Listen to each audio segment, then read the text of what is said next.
Good evening and welcome to our council meeting, November 9th. I'd like to welcome everybody here. And on the roll call, just to let you know, two council members are excused, Brad Hemphill and Councilwoman Alma Flores. And then if you would, please, we'll stand for the pledge and then invocation. And after the invocation, please remain standing because we'll have a moment of silence for um, John Boniface. Thank you. I pledge allegiance to the flag of the United States of America and to the republic for which it stands, one nation, under God, indivisible, with liberty and justice for all. Good evening. As we gather here today in service of our community, let us take a moment to reflect on the values that unite us: respect, wisdom, and a shared commitment to the well-being of our city. May we approach our discussions with open minds, seek understanding in our differences, and work together with integrity and purpose. May our decisions be guided by fairness and compassion, and may we always strive to serve with humility and dedication.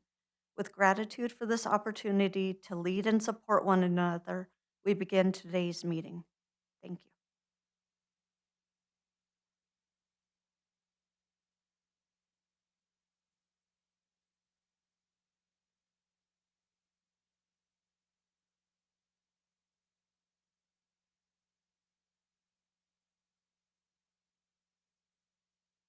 Thank you very much.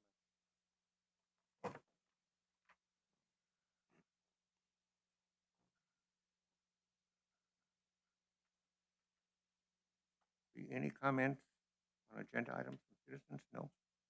Non-agenda? Then we'll move on to item number 7. We'll close our regular meeting and convene into executive session. It's an action item. Move that we go into executive session. Second. We have a motion and a second to move into executive session. All in favor? Opposed? We're now in executive session.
Okay, we'll go ahead and close the executive session and reconvene into a public hearing. Item number 10. It's Mayor, I apologize. I did not update your agenda. I just realized that. We had to cancel the public hearing for the CBDG funds. We have to meet certain dates on the posting for the newspaper. It had to be 16 days instead of 15 days. So it's kind of restructured our timeline. I apologize. I didn't update your agenda. But it has been canceled. We'll be posting for another date for April what? 13th. April 13th is when we'll have that public hearing.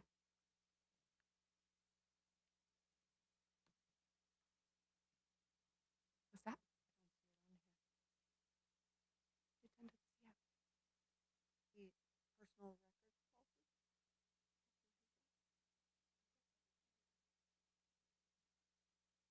Oh, because it says public hearing instead of public meeting.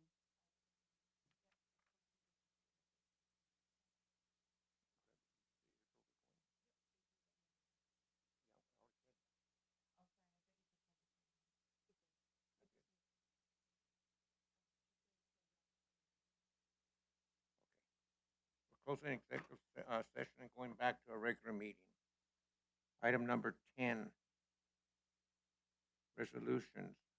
Resolution R 26-008, personnel record policy. Good evening, Mayor and Council. This is a request for the Mayor and Council to approve Resolution R 26-008, adopting the revised personnel records policy as part of the City of Safford HR Personnel Manual. The city's current personnel file policy has been updated to reflect best practices, improve clarity, and ensure compliance with applicable laws. The proposed changes have been added by legal counsel. Highlighted changes are defined access, oversight during review, record placement processes, public records compliance, and administrative updates have all been clarified. Mayor and Council, I do want to address a few of the concerns that were brought up at the last council meeting.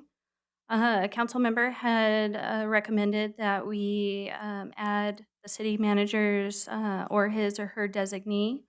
So a sentence has been added to the policy that reads, for the purposes of this policy, the city manager refers to the city manager or his or her designee. And the other recommendation was the section for the refusal to sign and the meeting that the employee was required to go through that has also been removed. And so with that, I will stand for any questions that you may have.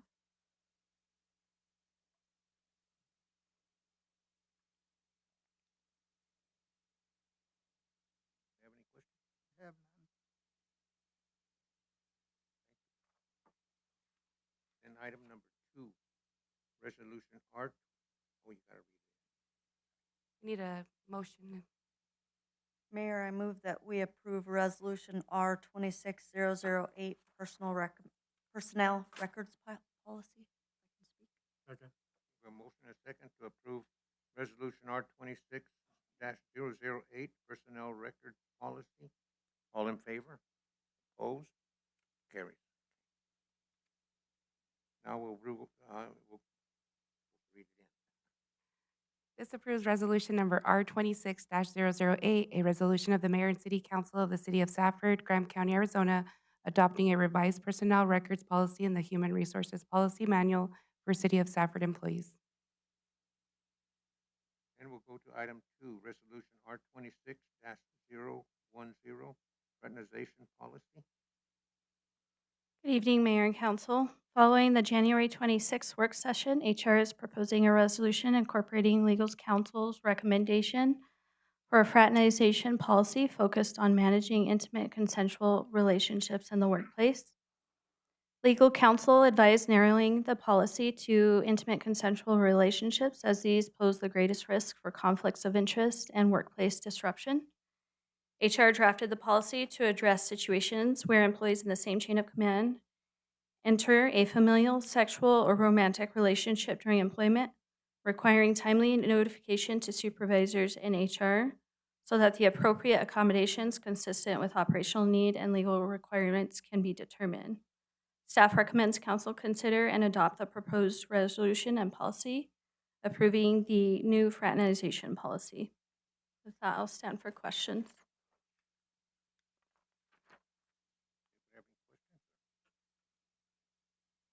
Does this apply to all departments? Mayor, council, yes, it does. Because you had some departments that you seem to have had no say over, and so now you did. Mayor, council, I'm not sure what you're referencing, but this policy would be going into the HR personnel manual, and all employees would be required to follow this policy. The police, Yes, they would as well. okay, that's the one that you did, not only this, but other situations too. Okay.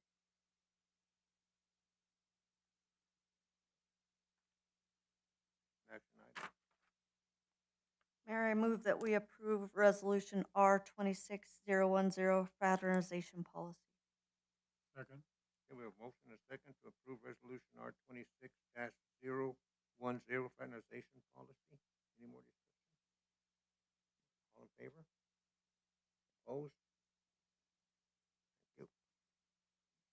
This approves resolution number R 26-010, a resolution of the mayor and city council of the city of Safford, Graham County, Arizona, adopting a fraternization policy in the Human Resources Policy Manual for the city of Safford employees. Okay, we'll move on to resolution R 26-001 grievance procedures policy. This is a request for the mayor and council to approve Resolution R 26-011, adopting the revised grievance procedure policy as part of the City of Safford HR Personnel Manual. The grievance policy has been updated based on the January 26th work session discussed with council. Highlighted changes are: employees may seek guidance or assistance from the HR department at any point during the formal grievance process. The HR officer's decision will now be communicated via email instead of certified mail. And before issuing a final decision, the city manager is encouraged to consult with legal counsel to ensure compliance with laws and policies. Staff recommends that the mayor and council adopt the revised grievance procedure policy as part of the City of Safford HR Personnel Manual revised by approving Resolution R 26-011. With that, I'll stand for questions. So Danielle, if they have an issue or questions, what is going to be your process to meet with them so that we know that they are getting in to see you as they wish? Mayor and council, it's just simply an open door policy.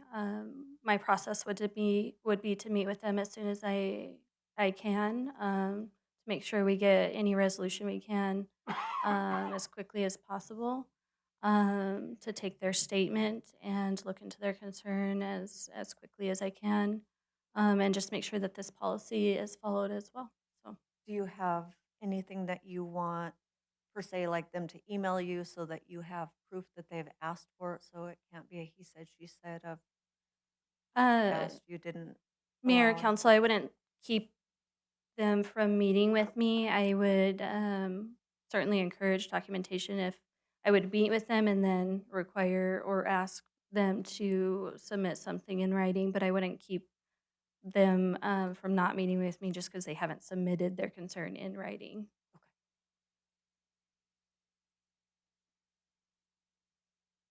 Anybody else? You, I don't know if you asked this or was part of it. You're gonna respond to them. It was with almost a certified letter, and now it's by email. So how do we know they got it? Mayor, council, so I would be using their work email. So staff's required to check their work email, and if for whatever reason they're stating that they haven't received it, it can be easily forwarded, tracked. It's actually a lot easier than the certified mail. So the elimination of the certified mail is simply to make the process easier on everybody. Email's a lot more popular and modern than certified mail. But once you've sent an email, there's documentation of it, so it's tracked and there's proof of it, and it can be re-forwarded as needed for the employee. There's more proof with the certified letter. Mayor, council, not necessarily. The email is always available as needed. I don't get emails sometimes. Mayor, council, I can also actually just do a read receipt option as well. So like, when an employee is receiving certified mail, they're signing off that they've received it. When you send an email, you can request a read receipt that shows that they've received the email. So that's what you're gonna add, that they Yeah. show they received. Yes, that can That- be that's very what I was easily getting added. at. Yeah, We need proof that they actually got it. understood.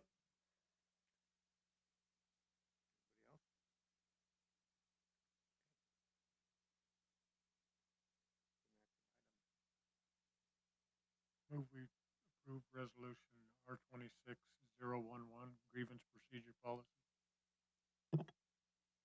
Second.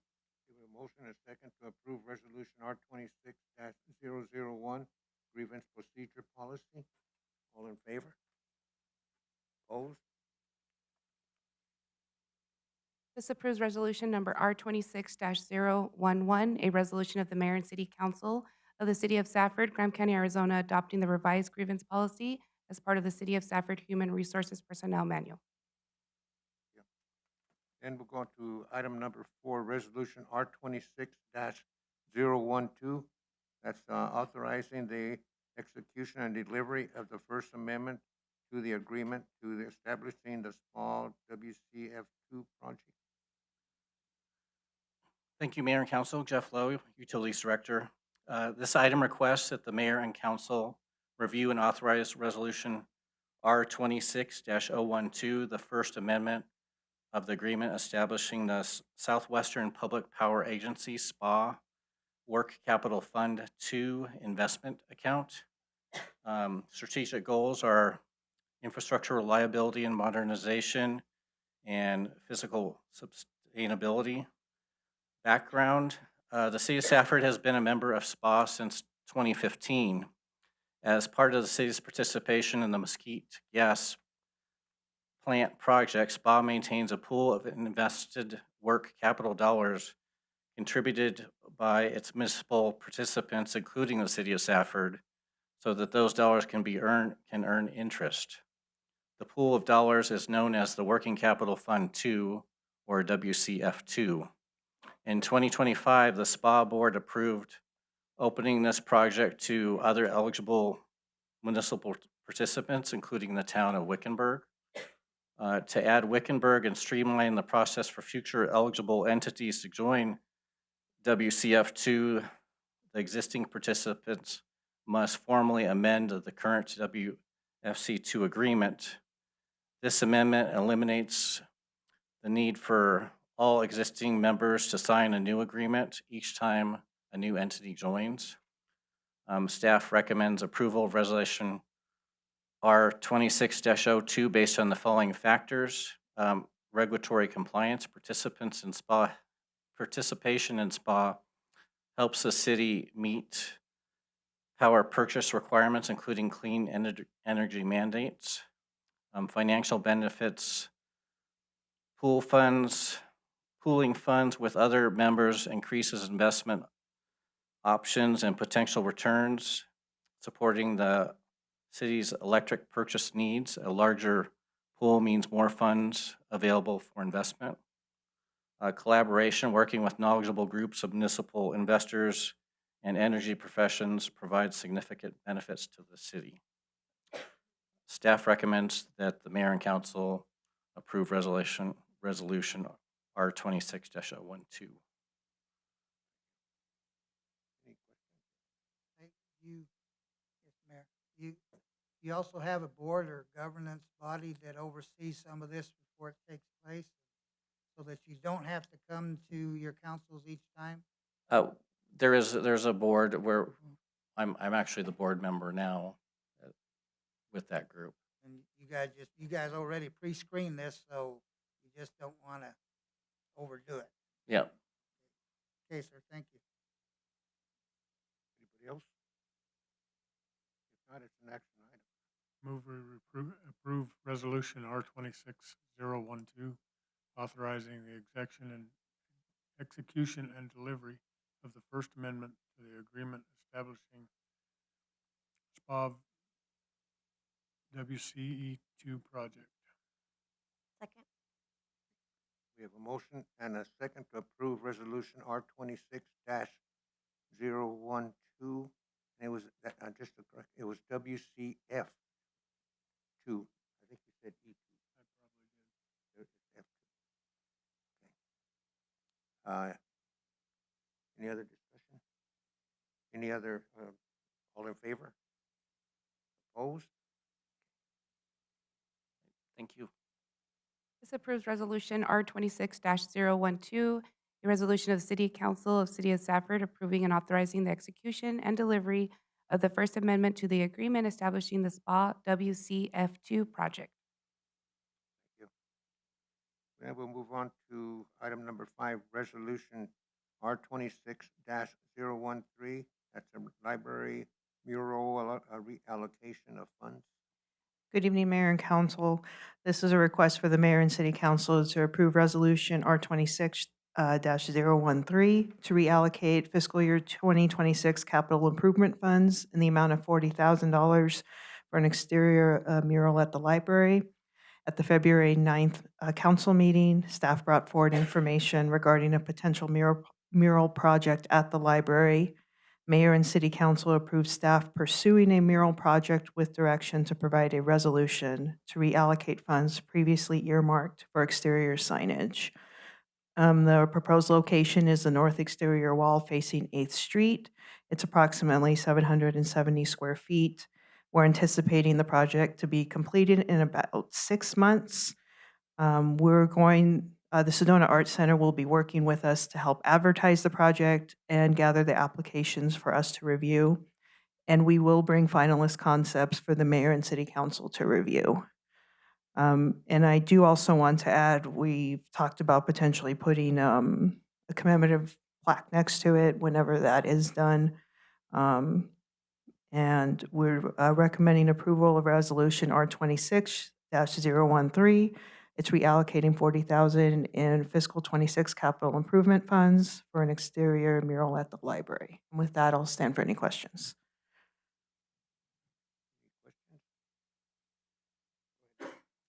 I know I asked last time if we could just focus on using local artists, and then the article came out, I can't remember in which one, but a lot of Okay. people responded very negatively about us even using the Sedona Arts Council to use the artists, thinking that we're not going to be using a local artist. Do you have any plans at all to not use a local artist? No. Okay. No, our intent is to use a local artist. My goal is to have them help us advertise it in places that we're not thinking of advertising. So we have our advertising resources, but we're utilizing them so they actually work with artists around the state. So they have contacts in the area. I'm sure we do not. So my goal is for it to be a local artist or artists. From the So valley? from the valley, correct. Okay. Yeah, that's my intent. And you're saying the total budget for the project is up to 25. hmm So out of 40, you're leaving some on the table. So, That is the intent, yes, correct. okay, so you're gonna adjust that. So you asking for 40 or 25? 40 to start with. 40, correct, yes, sir. And the goal is for it to be 25,000, but 40 was the reallocation from the original line item. For the exterior mural, or the signage was 40,000. Yeah, and I really didn't want to. I know I brought it up, gave you the floor and the whole deal. You got so many things going. I was hoping it was something else, but everybody seems to be well with it, so I'm not going to get in the way either.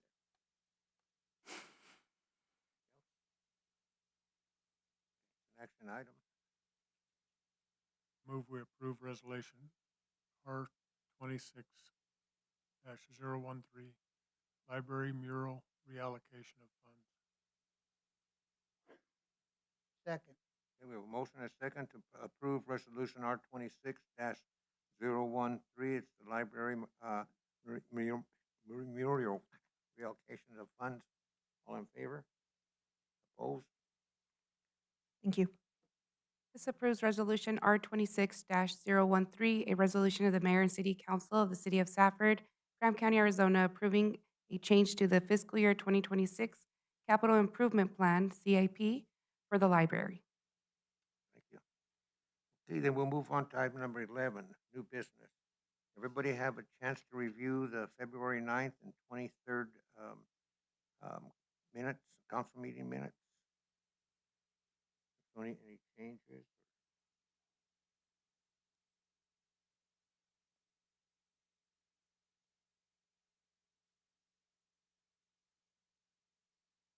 We're good? Mayor, I move that we approve the minutes from February 9th and February 23rd. Second. Okay, we have a motion and a second to approve the February 9th and February 23rd council meeting minutes. All in favor? Opposed? Okay, then we'll move on to item 2, approval of emergency authority to repair the sewer treatment plant. Troy? Mayor, council, emergency procurement is part of our procurement policy. In this case, there's 3 things you have to cover when you make a purchase at the city of Safford. First, you have to make sure you have budget. Second is you need to make sure you have authority. And last of all is you need to make sure you go through some sort of procurement process. So in this case, you're going to find out that this item is a sole source, so that's its procurement process. What it's lacking is the budget. As we started to review this request that came on February 17th, we noticed that during the budget process, the CIP we presented had a $600,000 septic receiving project and $150,000 capital maintenance at the water treatment plant. Those two were 2 separate projects in the CIP, but what actually made it to the state form is we took the $600,000 and minus the $150,000. So $450,000 is officially what got put on our state form. So budgetarily, we do not have these funds. That's why it's an emergency procurement. And the last thing is authority. Since it's over $60,000, we couldn't wait for this meeting to procure this. We needed to get these things started and get them in because this is an end of the line plan. There is no place else for the sewer to go if this plan is not running. So we needed it back up and running as soon as possible. So because of that, this is an emergency procurement, and per our policy, we need to come to the board and report what happened and talk about what we can do to not happen in the future. What we're doing is procuring a second weir, even for the second trench, and Morgan will explain this. A second one will allow us that we don't get into this emergency procurement again. And then we followed up on a purchase that was made earlier under the assumption that we had 2 different projects with money. There was a $48,811 purchase of sand media for the water treatment facility that is also part of this emergency procurement. With that, this emergency procurement is closed. I think the purchase has been made. We're waiting for the items to be received, and we'll get the plant up and running at that point. It's operating on its secondary channel right now, if I understand right. These are questions for Morgan, not the finance director. So this is the item for emergency procurement. It's really just an FYI. I just need you guys to approve the fact that we've come to you, acknowledge what we've done, and at that point, try not to do it again. With that, I turn it back over to Mayor and Council.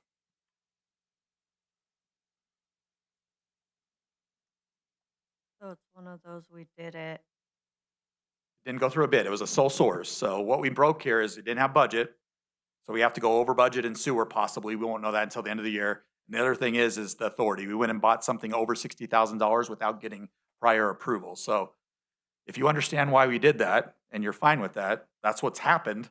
But we're just reporting to you and you're just acknowledging the fact that that's been reported to you. If you have any suggestions of what we could do to mitigate that in the future so we don't go into emergency procurement, I'm more than willing to hear you out. I think we've taken the necessary steps by buying a secondary weir, and it's now made out of stainless steel instead of galvanized, whatever it was, hot dip galvanized steel.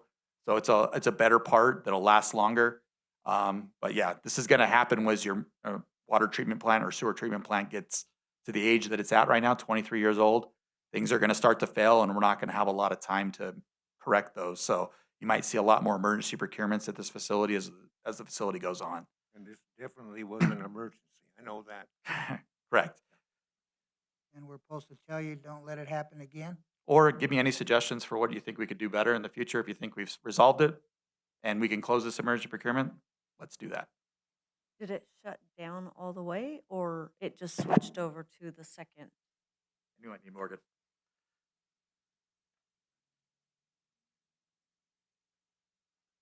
Mayor and council, so yeah, the plant has two oxidation ditches, and they're called trains, what they refer to them. There's two of them, and they run simultaneously in a normal operating condition. One of the weirs failed in one of the ditches, so they had to take that one down, and now we're only operating in one, which the plant does allow for that for a temporary time frame. So that's where we're at right now. The other ditch has been drained and cleaned out, or is being cleaned out, and getting ready for the installation of the new weir. What was the time frame of when you ordered it versus when it came in? Yeah, so at the time of ordering, it was about a 6-week lead time to get those here. So we have not received them yet, but we're trying to get them as fast as possible, which is why we had the emergency procurement. So can you clarify the budget just a little bit? Because, so we set money aside for a CIP, you said, but we only reported one of the CIPs, not two? Correct. I actually netted one of the CIPs against the other one. So the 600,000, we minus the 150 rather than add the two together and make it 750. The number that actually ended up on the state form was 450. So we reduced our budget below even what we spent right now because the septic receiving you approved, and they were under the assumption that the CIP document was the correct document, so they made the sand purchase. So yes, we are currently probably $120,000 over budget. Hopefully through the operation of the plant, there's usually some salary savings, or there's no salaries there. There's usually savings in the contract. So we'll let you know, and we'll come back to you at the end of the fiscal year and let you know how the sewer treatment fund is doing as compared to its budget. But it currently would probably be $120,000 over budget. That we'll have to pull from the general fund? No, you can't pull from the general fund. You just run in a negative, and then you have to increase your rates to cover that. So unless the general fund makes a permanent transfer of funds, which is possible, normally you would have to cover it with rate increases. And you'd have to buy it anyway, so the rate increase would just be more, quicker, I guess, is what we'd have to make rate increases than we originally planned. So if we have another emergency, we have no funds to cover it. Yes, we always have funds because you have a 50% reserve fund balance requirement. So we always have cash. So we're never getting a situation where we're like having to borrow from anything. It's just we would dip into that fund reserve and then have to replenish that fund reserve by having to increase our rates. And that could happen over time. It could happen over a 5-year period. Anytime you dip into fund balance, you have to come up with some sort of plan to replenish fund balance. So You're talking about raising the rates, would that just last? Can it be made to where it just lasts until you cover this? So keep in mind, the CIP, even though the CIP was correct and the state documents were incorrect, when we did the rate study, we used the CIP document. So when it came to the rate study, they were anticipating a $750,000 cost at the plant. When it came to what we reported to the state of Arizona, they were only anticipating a $450,000. So what ultimately, when they're talking rates, the rate study had the right information. So I think we're still on track. It's just these kind of purchases and the fact that they have to be made immediately is probably going to become more commonplace, I believe, as you have more issues at the sewer treatment plant. So the only way we can stop that is by buying redundancy, and that's what we've done here. Is we bought a secondary weir to make sure that when we do the other channel, we're able to automatically replace the weir with a new weir, rather than keep using the old 23-year-old weir. So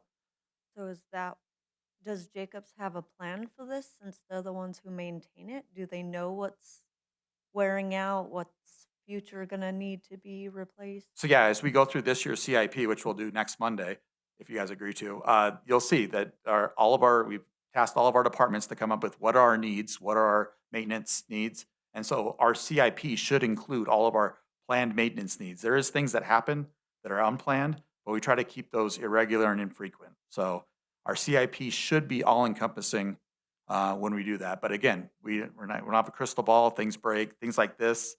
It was almost at its end of its useful life, so we probably wouldn't have planned for another few years, but it just happened sooner than anticipated. So we just have to be flexible, and that's what having fund balance policies and things like that allows us to do that. So the other one's galvanized coated also, and we're just hoping that goes along and then we'll replace it too, or? I think now that we're buying the stainless steel one, I think we'll try to get that installed as soon as possible, because you don't want to, we drain these channels not very frequently, right? So you, at the time that you're doing the drain and cleanup, you try to replace whatever parts you can get to, because you're not gonna be able to get to them for quite some time. So this is the routine maintenance of a wastewater treatment plant. They cost a lot of money and they cost a lot of money to maintain. So, Okay, sir. Mayor, just a comment real quick. Just so those in the audience and maybe anybody listening knows that when this happened, while we couldn't bring it to council right away just because of timing, there was a discussion behind the scenes with the mayor, just so you didn't come to tonight and be blindsided. I just want the community to know that we are being as transparent when things like this happen. I also followed up to council with an email as well, letting you all know that this would come before you this evening. So just a point of transparency. Thank you. Anybody else? It's a motion, action item. I move that we approve the emergency authorization to repair the sewer treatment plant. Second. We have a motion and a second to approve the emergency authorization to repair the sewer treatment plant. All in favor? Opposed? Carries. Item number 3. Good evening, Mayor and Council. This is a request for Mayor and City Council to approve the purchase of 2 weirs from Veolia Water Technologies to repair the wastewater treatment plant. The City of Safford constructed the wastewater treatment plant, including an oxidation ditch, utilizing Kruger technology. Kruger, which was purchased by Veolia, is known for advanced water and wastewater treatment technologies and processes. This technology includes a design and equipment that is proprietary to the operation and can only be purchased as a sole source through Veolia Water Technologies. The City of Safford received and utilized the sole source or single quote to purchase 2 stainless steel weirs. Each weir replacement will cost $82,511.90 for a total of $165,023.80. This cost will include both weirs, labor, and travel for installation. It is recommended to approve the purchase of $165,023.80 from Veolia Water Technologies through sole source. And with that, I stand for any questions. Do you have any questions? The two amounts are showing separate because it shows 131, but then this other one, is that because you're including travel and all of that? So which one? In the are you- previous that we just approved for the 131? 131,323? So the amount So that you have to- that I'm including today is essentially 1 weir multiplied by 2 because I have to mobilize twice. So that would be the total. So Troy's saying that the 131 is the sand and the weir, Oh, okay. So or we're the just doing media the is two. what it's called. Anybody else? It's an action item. I move we approve the purchase from Veolia Water Technology. We have a motion and a second to approve the purchase from Veolia Water Technologies. All in favor? Opposed? Carries. Thank you. Thank you. Okay, item number 12. Budget work session to review the fiscal 2027 proposed utility service fee. Mayor, Okay. council, this is 26 slides long, so I didn't know if you want to take a break or we're just going to go at it. You can tell me anytime in the middle of it to stop, but it's 26 very informational slides. At the end, we want to come up with not an overall resolution that we're approving the rate study. I think it's just general guidance that as we move forward in the budget process, our utility funds depend on these rate increases.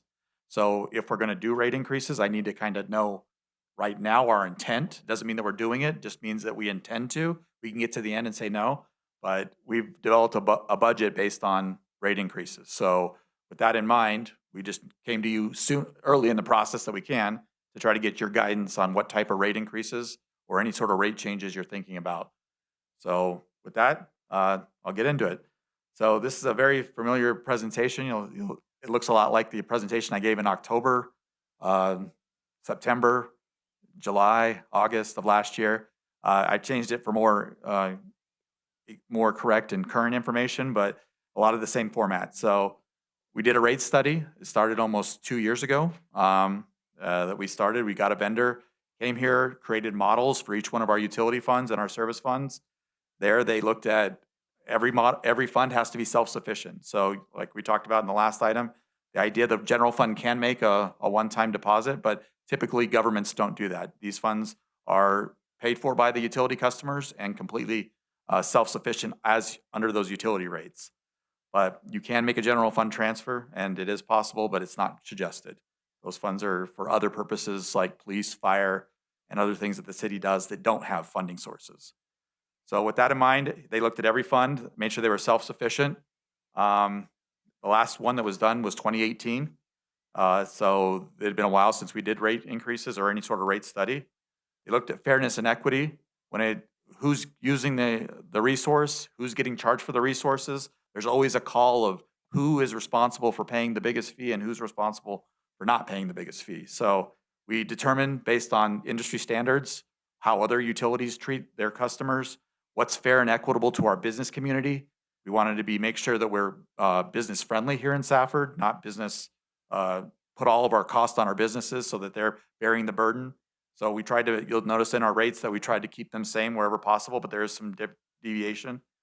We plan for the future. So we don't just look at right now what the system needs, each one of the systems need. We look at that CIP projects. We look at how much labor is going to cost us in the future. And we try to anticipate rating like COLAs, merits, and market increases to the best of our ability.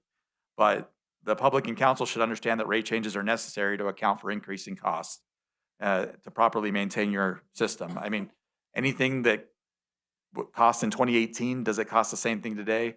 Is pretty impossible. Most things have gone up in cost, especially utilities like gas and electric. Things are very, very expensive and getting more and more expensive. COVID did push the prices very high, but we did see that regulate over the last few years, but it's still long lead times for electric items. So there's a lot of costs associated with those unique and not often ran by municipality utilities like gas and electric. We use the third party as we ask them questions like, is it biased? Is it independent? So we let them kind of tell us what they knew because they are experts out of Texas. They do many rate change throughout the United States. So they gave us their unbiased, independent, data-driven rates, and then we kind of worked them as Safford would. So we understood our financial situation, we understood the needs of our community, and tried to weigh their unbiased opinion against our understanding. And last of all, sometimes rates are just there for conservation. Water is one of the scarcest resources in the desert. If you've watched the legislative session lately, water is becoming even more scarce, even in the valley. So with things like the Colorado River Accord changing, more people are looking for water, and we're one of the small areas of Arizona that actually have water. So we have to make sure that we're conserving water when we need it. We're using our effluent plant where we can. We're using the results of our effluent plant where we can to try to supplant potable water. All of that's very important. You'll notice that water is becoming more controversial than electric and gas. Our electric and gas rates are still one of the cheapest in the states. Water-wise, we're one of the cheapest in the states. We benefit from the fact that our water is gravity fed from a river or a stream that is 14 miles out of town. Back in the 1930s, during the Depression, someone had the idea to build a 14-mile pipeline to a stream that gravity feeds most of our tanks. 60% of our water comes from that. That's why our water is so cheap, is because we get the benefits of that. It's not filtered, it's sand filtered through the process, but there is no extra additional filter. We don't have to run a water treatment plant because we take the water from underground. We don't take it from the stream, we take it from when the stream goes underground. So a very unique situation that you wouldn't find anywhere else, I think, in Arizona. Whenever I tell people about it, they're always blown away by the thought and foresight back in the 1930s that people had here in the valley to create this water system. So we benefit from that, and you'll notice when we talk about the rates that we're all pretty low and competitive. So the downfalls of the rate study, on number 2 here, is we weren't able to implement the rate study like the timeline that we thought. Like I said, we started almost 2.5 years ago. We were hoping to get it done by July so that it would coincide with our budget. Given the requirements to advertise, have public hearings, we had many meetings because there was concerns over things like solar. That timeline got pushed back to November of 2025. So we almost lost 5 months of rate increase that was originally planned in the rate study. So we are a little bit behind the 8 ball on some of our funds. Some of our funds like gas and sanitation were already pretty desperate for a rate increase at that point. So waiting 5 months has definitely hurt those funds, and you'll notice as we go forward. Fair and equity, citizens realize the changes in the solar rates. That was a lot of the talk. And multifamily housing, we continue to get questions from people about solar and about multifamily housing rates. I tried to explain them in every one of our meetings. I try to be as clear as possible, but I understand it very well because I'm 100% involved, but people just come at it from a one council meeting. They might not know what a multifamily housing rate is and what it was. It's brand new to the valley. We've never had it here. So it's basically for apartment buildings, and they're being charged a certain rate based on their usage.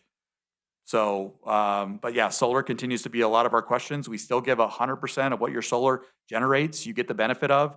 What we talk about is excess credits that you generate over and above what you need for the day. Those credits are now at a 25% rate, and we're not planning on any changes right now. That is a once in 5 year change. So we are still proposing no changes to solar in this presentation. Future capital projects are rising. As we sat down with our groups, the things you've asked us in the items tonight and asked them what is wrong with our system, what do we need to get to? We have a lot of 1930s pipe in the ground over and above what was already in the CIP. So Morgan has done a great job of identifying all that 1930s pipe. So there's more projects that need to get done than we didn't tell the rate study because they came out just recently. The rate study was already done. So capital projects are higher for electric, water, wastewater. Gas, I think we're right within a comparable amount. Landfill, as we talked with our landfill consultant, we're trying to get ready for the expansion of the landfill. That's a new CIP project we've added to. We've also talked about future needs of that future expansion of that landfill now in this CIP. All of that stuff was not contemplated when we came up with these rates. So these are added costs that continue to raise not only what we're asking here, but they continue to have pressure on the rates. System demands for gas have affected the commodity cost. So our consultant, again, they try to shoot into a mystic ball and figure out what gas charges are doing with our new, whatever you call Iran right now, is pushing prices astronomically. Even before that happened, we were noticing that natural gas prices were much higher than what the consultant had given us. Again, natural gas is a commodity that's traded on a daily basis, so it's hard to forecast for it. But you'll notice as we go through this presentation, they estimated $672,000 of purchase for gas in 2027. What we're already seeing is that number is closer to $900,000. So with that in mind, when we get to gas, I'll bring it up, but we've already had to make rate stabilization and commodity changes in our rate right now. So there's already increases happening. And that's under the old understanding that in gas and electric, we can do every 6 months, make an adjustment to the rates, especially when we're seeing it's costing us more to buy it because we don't make gas. We have to buy it. Whatever it costs us to buy it, we pass it on to the customer automatically. So those changes, I just sat down today to talk gas, and we've come to the understanding that we're almost $1 off in gas. But I'll point out that when we get there. And we had to make that change already, and per policy we can. What we're asking for you is future changes to delivery, and we'll get there. I'm already getting ahead of myself, I guess. Infrastructure needs to maintain the service quality and reliability over time are higher than the study contemplated. Like I said, CIP, Mike Cook, our electric director, was really good about going through and coming up with routine maintenance for the electrical grid. He has continued to add to that. And the costs, like I said, for electric have continued to rise and rise and rise. So Mike's cost for infrastructure has definitely gone up.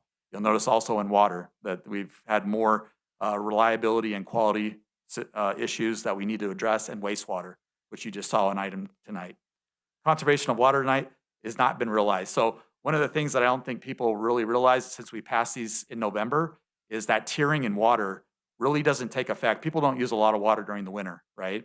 So those those tierings will not really, people won't see the effects of them until the spring and the summer.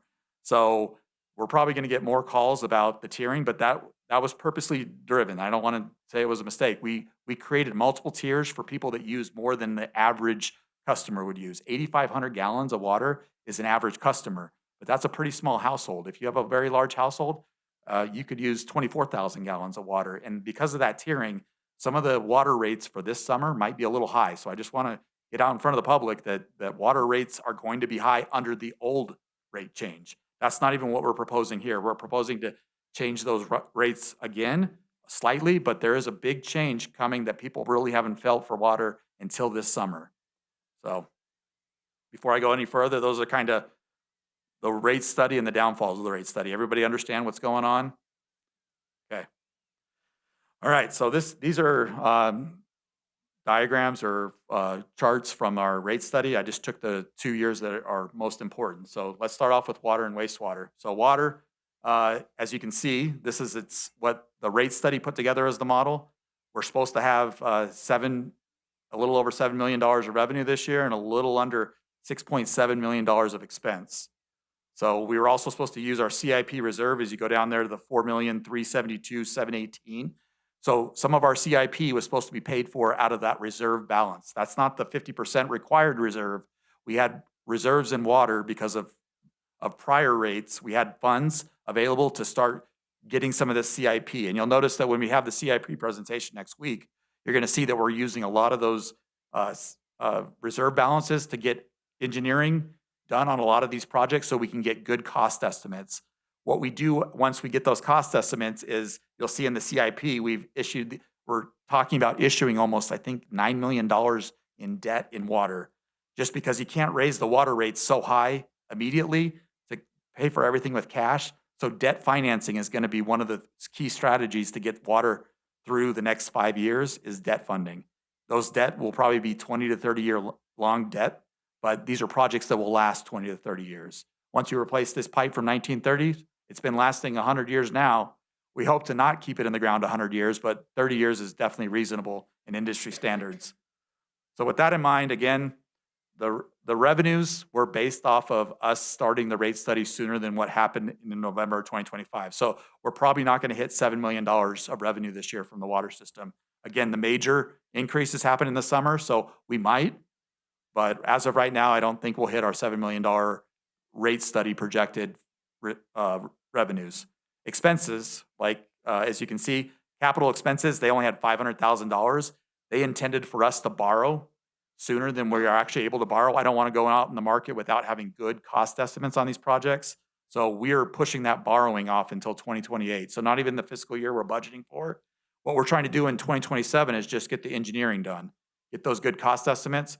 We're going to be borrowing for the actual construction of the project in 2028, if possible. So we're a little bit ahead of schedule and we're spending more capital than what the rate study projected. And then the debt service is a little bit higher than what he would expect because, again, those projects are starting to cost more. Like the project that we did have on the books, Sanchez Road, was supposed to be a $10.2 million project from USDA. We already know that project that's been 7 years in design is probably going to be closer to $13 or $14 million. So with that in mind, we have to borrow more money. We can get it at a low interest rate, hopefully with USDA, but that will be one of our very first borrowings is Sanchez Road, so that we can actually replace, it's only a third of the pipe that comes from Bonita Creek. So there's still more 1930s pipe that's in the ground. We're just getting to 1/3 of the pipe. So with that in mind, we're a little bit behind the 8 ball is what I'm saying here. So with that in mind, our effective rates for water, as you can see, this is where I talk about commercial and residential we tried to keep them the exact same. So we don't treat a water customer different from a commercial customer. And this is why we introduced the idea of multifamily housing, is because an apartment building is a commercial customer that we were treating just like a residence. But an apartment building could have 62 individual houses with bathrooms, showers, kitchens, and that rate is nowhere related to an individual single-family home. So even though we try to keep commercial like a downtown business that just has a restroom in the back of it, if you've gone through any of our downtown businesses, they're pretty simple. They don't have a lot of water needs. Those are like our residential customers. So we've kept the rates similar for them. multifamily housing allowed us to break out a specific type of commercial customer and say, you're not anything like our residents or our downtown commercial customers. You're completely different. So when we get there, I can explain those rates a little bit better. But we are projecting for the very first time to actually increase the base rate, going from 2787 to 2870. So that base rates are pretty elusive, meaning that if you don't use anything, you go on vacation for 3 months, you're a summer or a winter visitor, you still have to pay the base rate. Even if you use no water, you have to pay the base rate. The base rate does include 3,000 gallons as part of the base rate, so you get the first 3,000 gallons covered in the base rate. But even if you're not here, you still pay a base rate. So for those people that just have second homes in Safford, those would still have to pay now 83 cents more than what they were paying as of last November. And then the tiering, for the very first time, we're introducing small incremental changes. You'll see the first, after 3,000 gallons, it's going from 211 to 217. It's going from 264 to 272 for the next 5,000 gallons. That's 5,000 gallons in the first tier, and then the next tier has 4,000 gallons.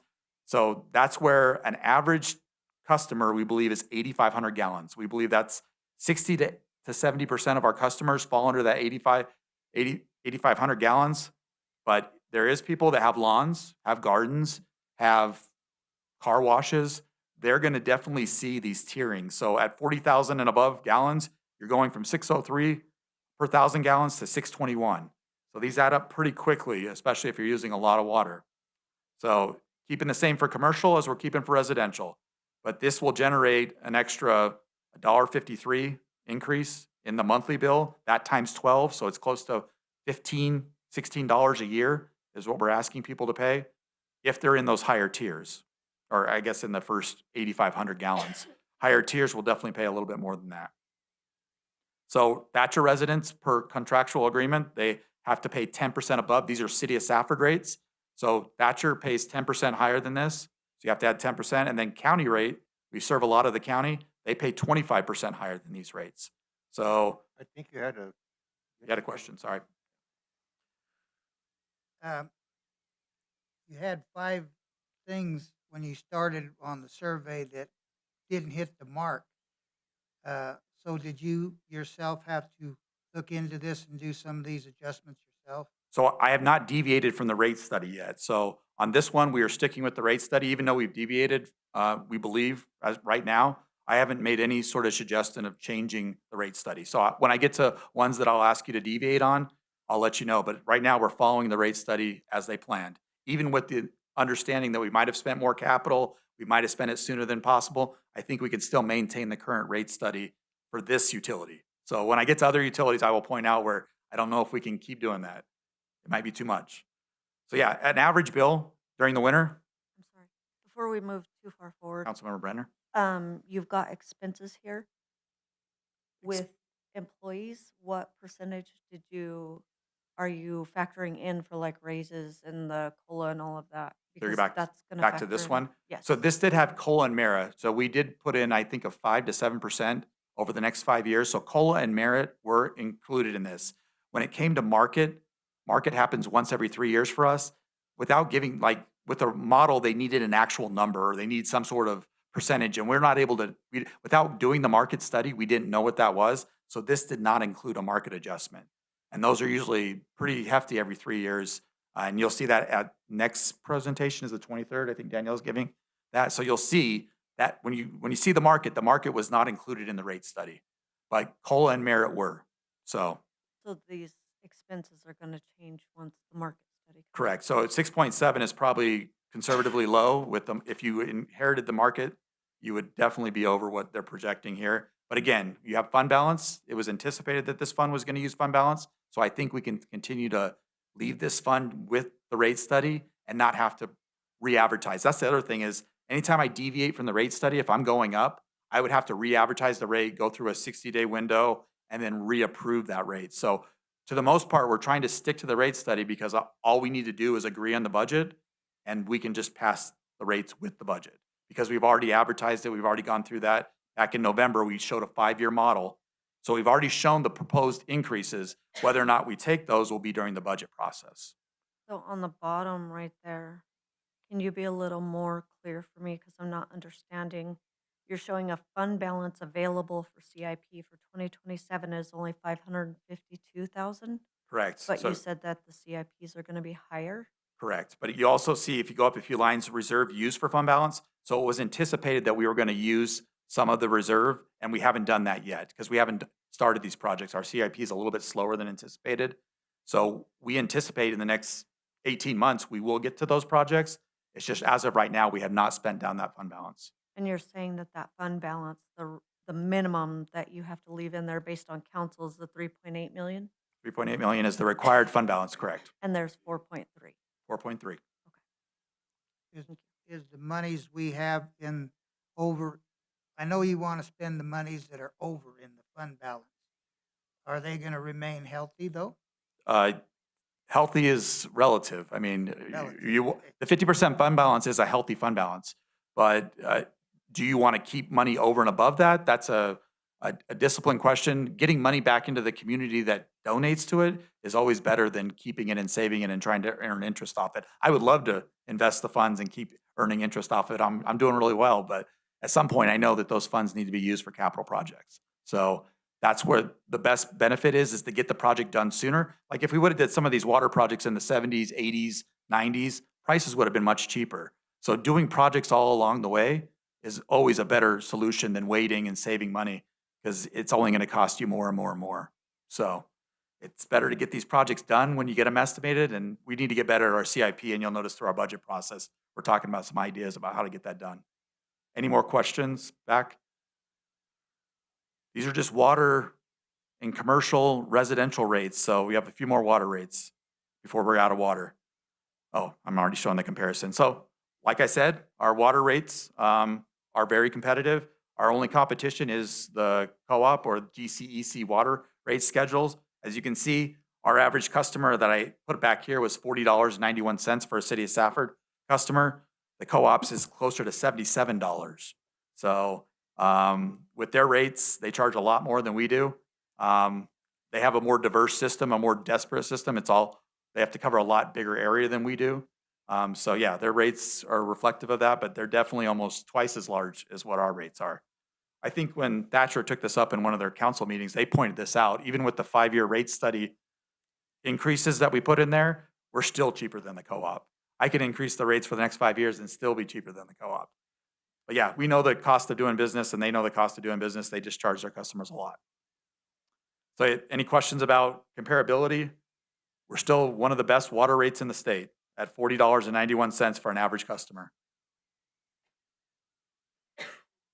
$45 for a Thatcher customer, $51 for a county customer. That's still cheaper than the co-op. I'm sure the co-op appreciates me saying that over and over. Yes, moving on. So multifamily housing. So this is one of the ones that I don't know if people fully understood. Multifamily housing is an effort, like I said, commercial is a lot of different things, and having apartments in commercial was giving them an unfair advantage, I guess. They were paying a very cheap water rate for most apartment buildings that you would find around the state. So what we did is introduce this idea that there's a base fee for every unit.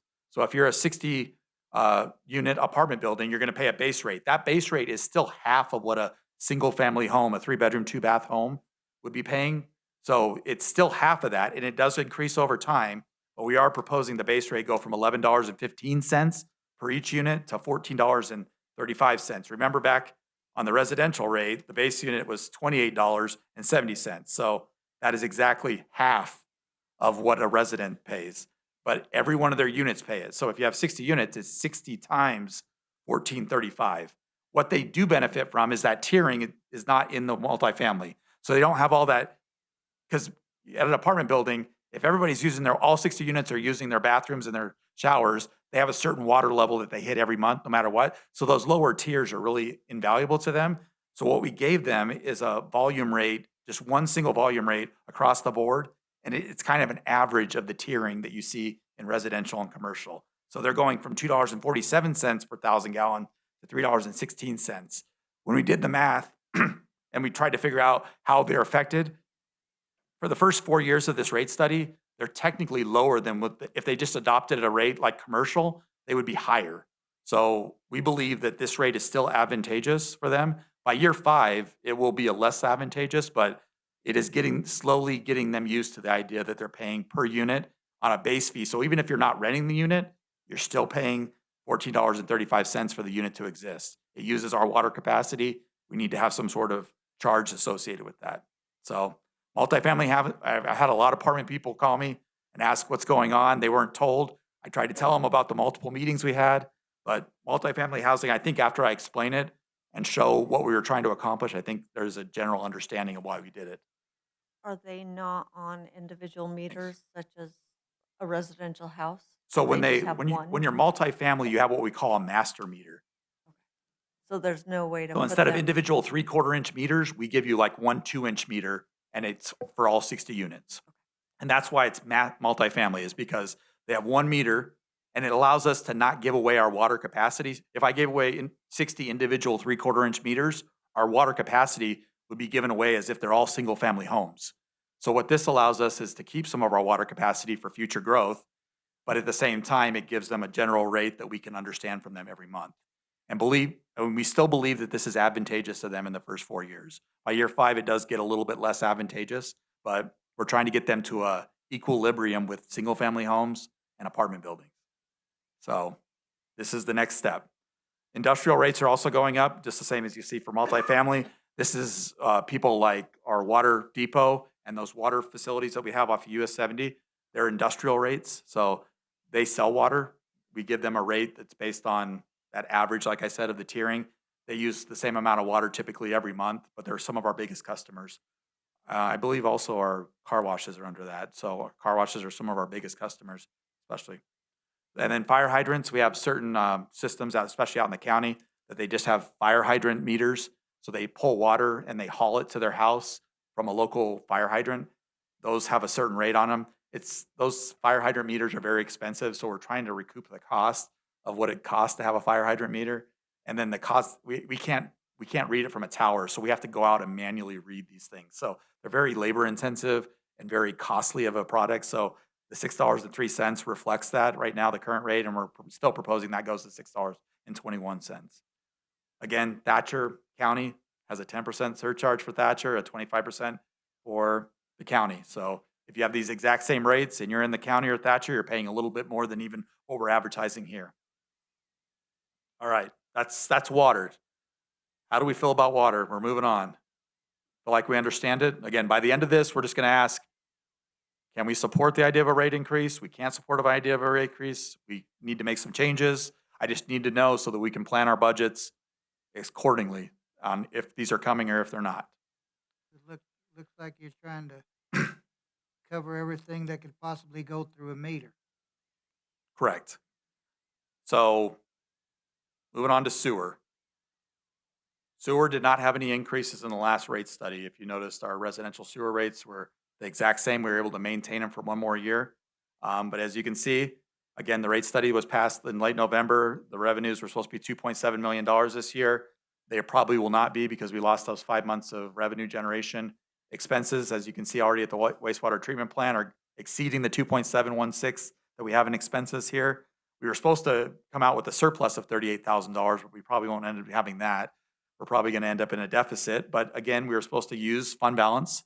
This account had fund balance, so we were supposed to use some of that to cover some of our CIP or some of these emergency procurements that we're making. But we believe on this one, we need to look to diversify some of our revenue streams. There's certain things that we don't charge for. We don't charge for effluent water when you come to the plant. So contractors can, when they're building housing development, they can come and get water for free from us. We give free effluent water. So we believe that we need to meter that and bring in a stream. That might turn the contractors away, but we'll try to give a competitive rate that still incentivizes them to use effluent water for their construction project. But at the same time, the city needs to recover some of its costs for its water treatment plant. Another thing is septic receiving. You guys approved that $600,000 septic receiving. We liked the idea of introducing a rate for that for RV dumpers. It's not free. We have to still process your sewage. It's going to be a comparable rate. I mean, a household pays $36 a month on the low end. So what should an RV that's coming in for a one-time dump for the month? So we'll have to figure that out, but I think we should diversify and start adding payment streams for some of these things that we do at the water treatment plant that don't currently charge. So the other thing is we're going to talk about is effluent and how we use it currently. Any questions on the fund balance? Contractors aren't required to use effluent water on their project. They are not. Actually, if you talk to Lance, our engineer, he talks about most of them actually put it in their bids that they're going to pay for water. And then they're surprised when we tell them, oh, you can get it for free at the wastewater treatment plant. So we've been encouraging them to take it for free, but we want to start figuring out what that should be and possibly charging for that without creating a burdensome financial tracking methodology. So I have Morgan, I've tasked him to find a quick and efficient way to bill people for septic receiving and effluent pumping. The contractors hook up to our fire hydrants and use our good water for their projects too. Which we're in a desert. We want to save domestic water to the best of our ability, but Mayor and council, as far as the hydrant meters, I've been very restrictive in the past of what contractors use that water.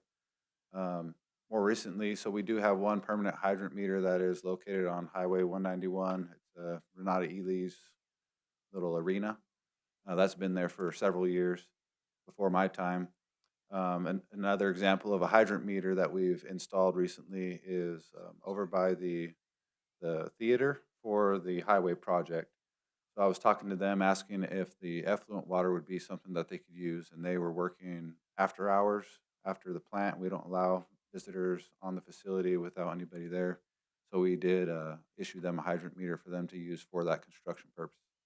But I am very restrictive with the hydrant meters and where we install them and what we install them for because of the nature of what they're using it.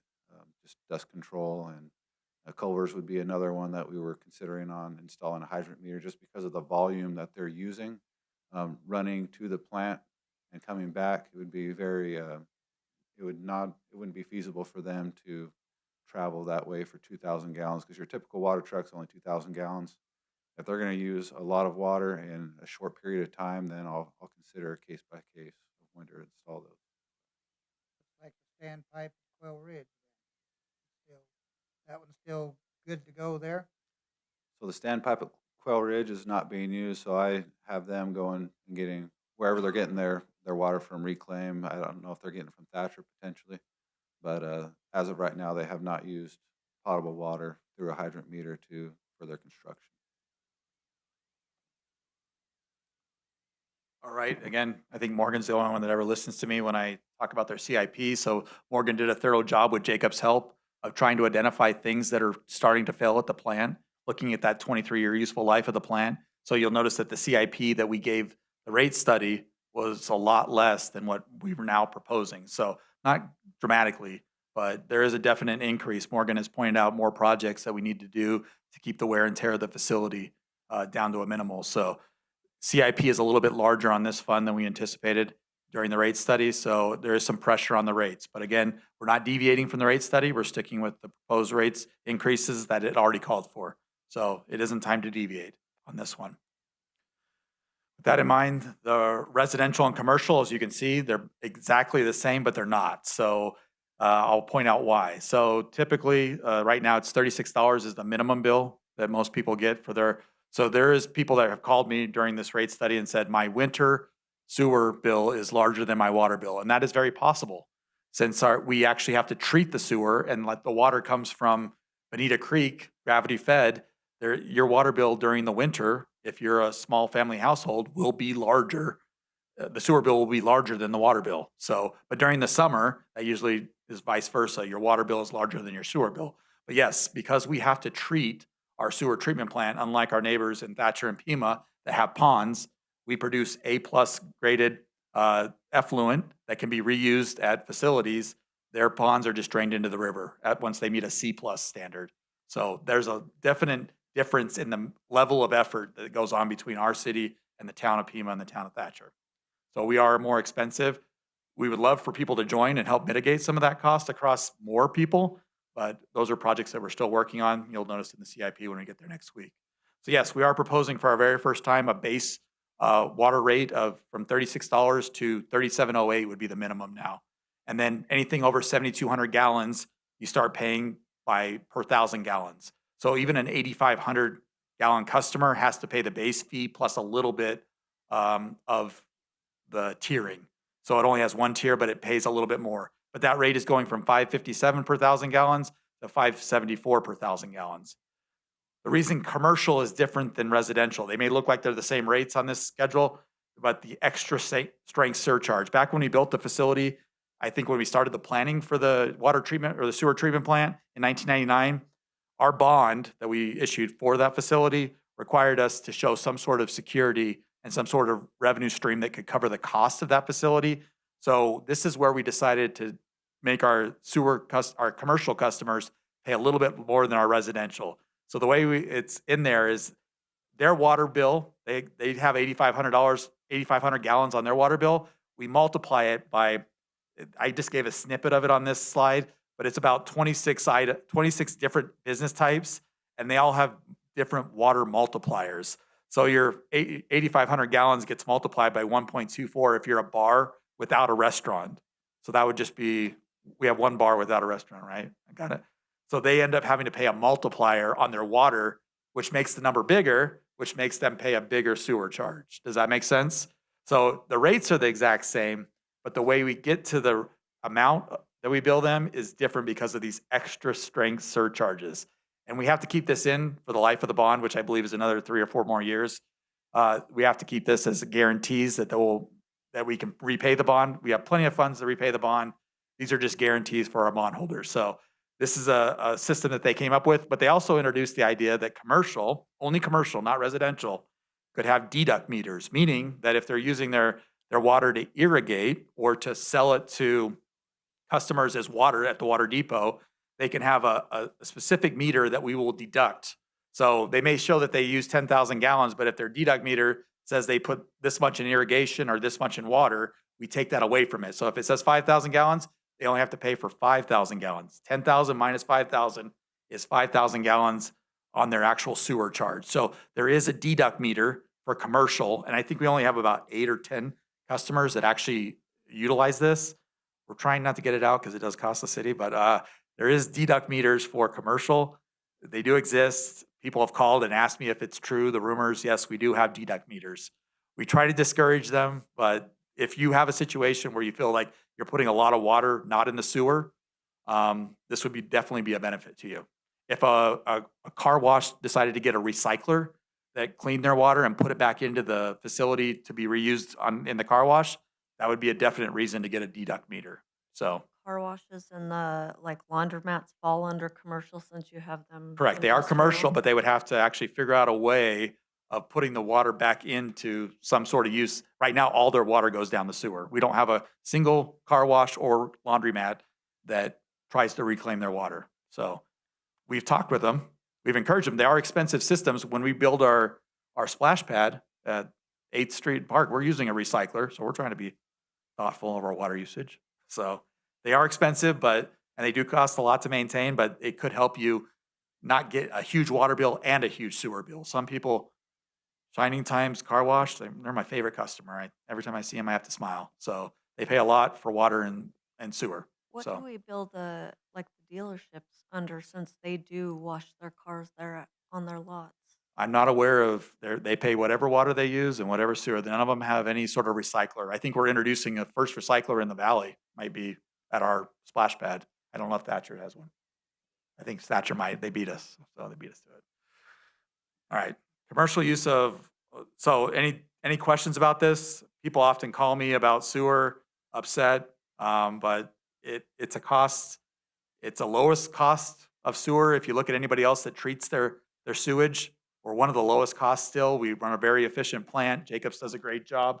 From I understand, they're actually invested in trying to make sure our facility is up to spec and up to par. So we do get the best for our dollar there. But it is a $1.08 increase in the base fee, and then the rates going up. So I couldn't really compare us to anybody, so I just had to move on. But there is the town of Pima, who, like I said, they have a ponds, but they charge their residents $25 to just dump it into a pond. So we're not doing too bad as compared to the ponds. They're the only ones that advertise their rates, so I was able to put that out there. But you can see even with restaurants, they're charging, or schools, they're charging $113.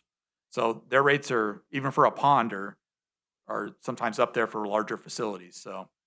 But yes, and the town of Thatcher charges, I did put there is $15 at the top for their pond, so they are half of, if not more, less than us. But again, they don't treat their effluent. It just gets dumped into the river, and that water is sent down the river to the tribe. So sewer and sewer-only customers. We have a few people that are on a specific line we built for our federal prison south of town. We specifically built a sewage line that goes all the way down there and goes through the county and comes down and meets kind of where the theater is, over there on the west side of town, east side of town. And then it comes to our water treatment plant. But we do have customers that have no water, so we don't have a way of metering. So we end up having to charge them a base rate. As you'll see at the bottom, we have metered sewers, but we also have liquid hauler rates. We have residential outside the city. They end up just paying a $58 flat fee. That's going up to $59.75. The liquid haulers are, again, those that are coming to the wastewater treatment plant to dump. This is the rate that it's going from $67.95. So these are commercial haulers that have account. So we do charge for those. And we're proposing that goes up to $70 per 1,000 gallons that they pump to us.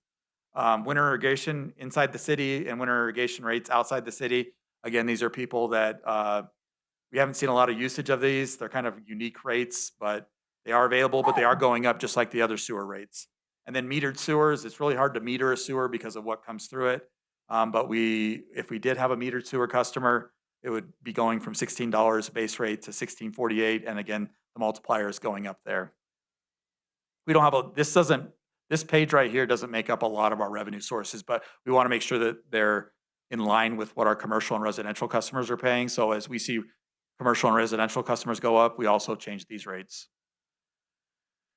All right, so then I said I'd talk about this. We currently have one contract for effluent water, $2.50 per 1,000 gallons we give to the county duck ponds, as we refer to them as.